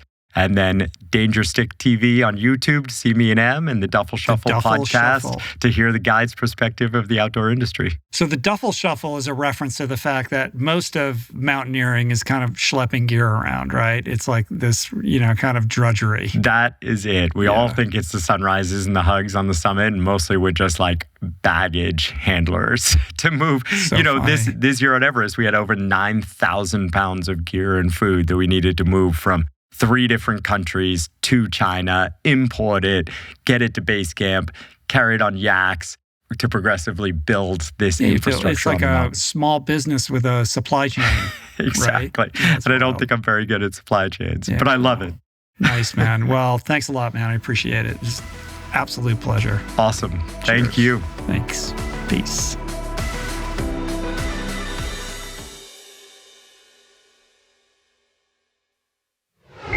That's it for today. Thank you for listening.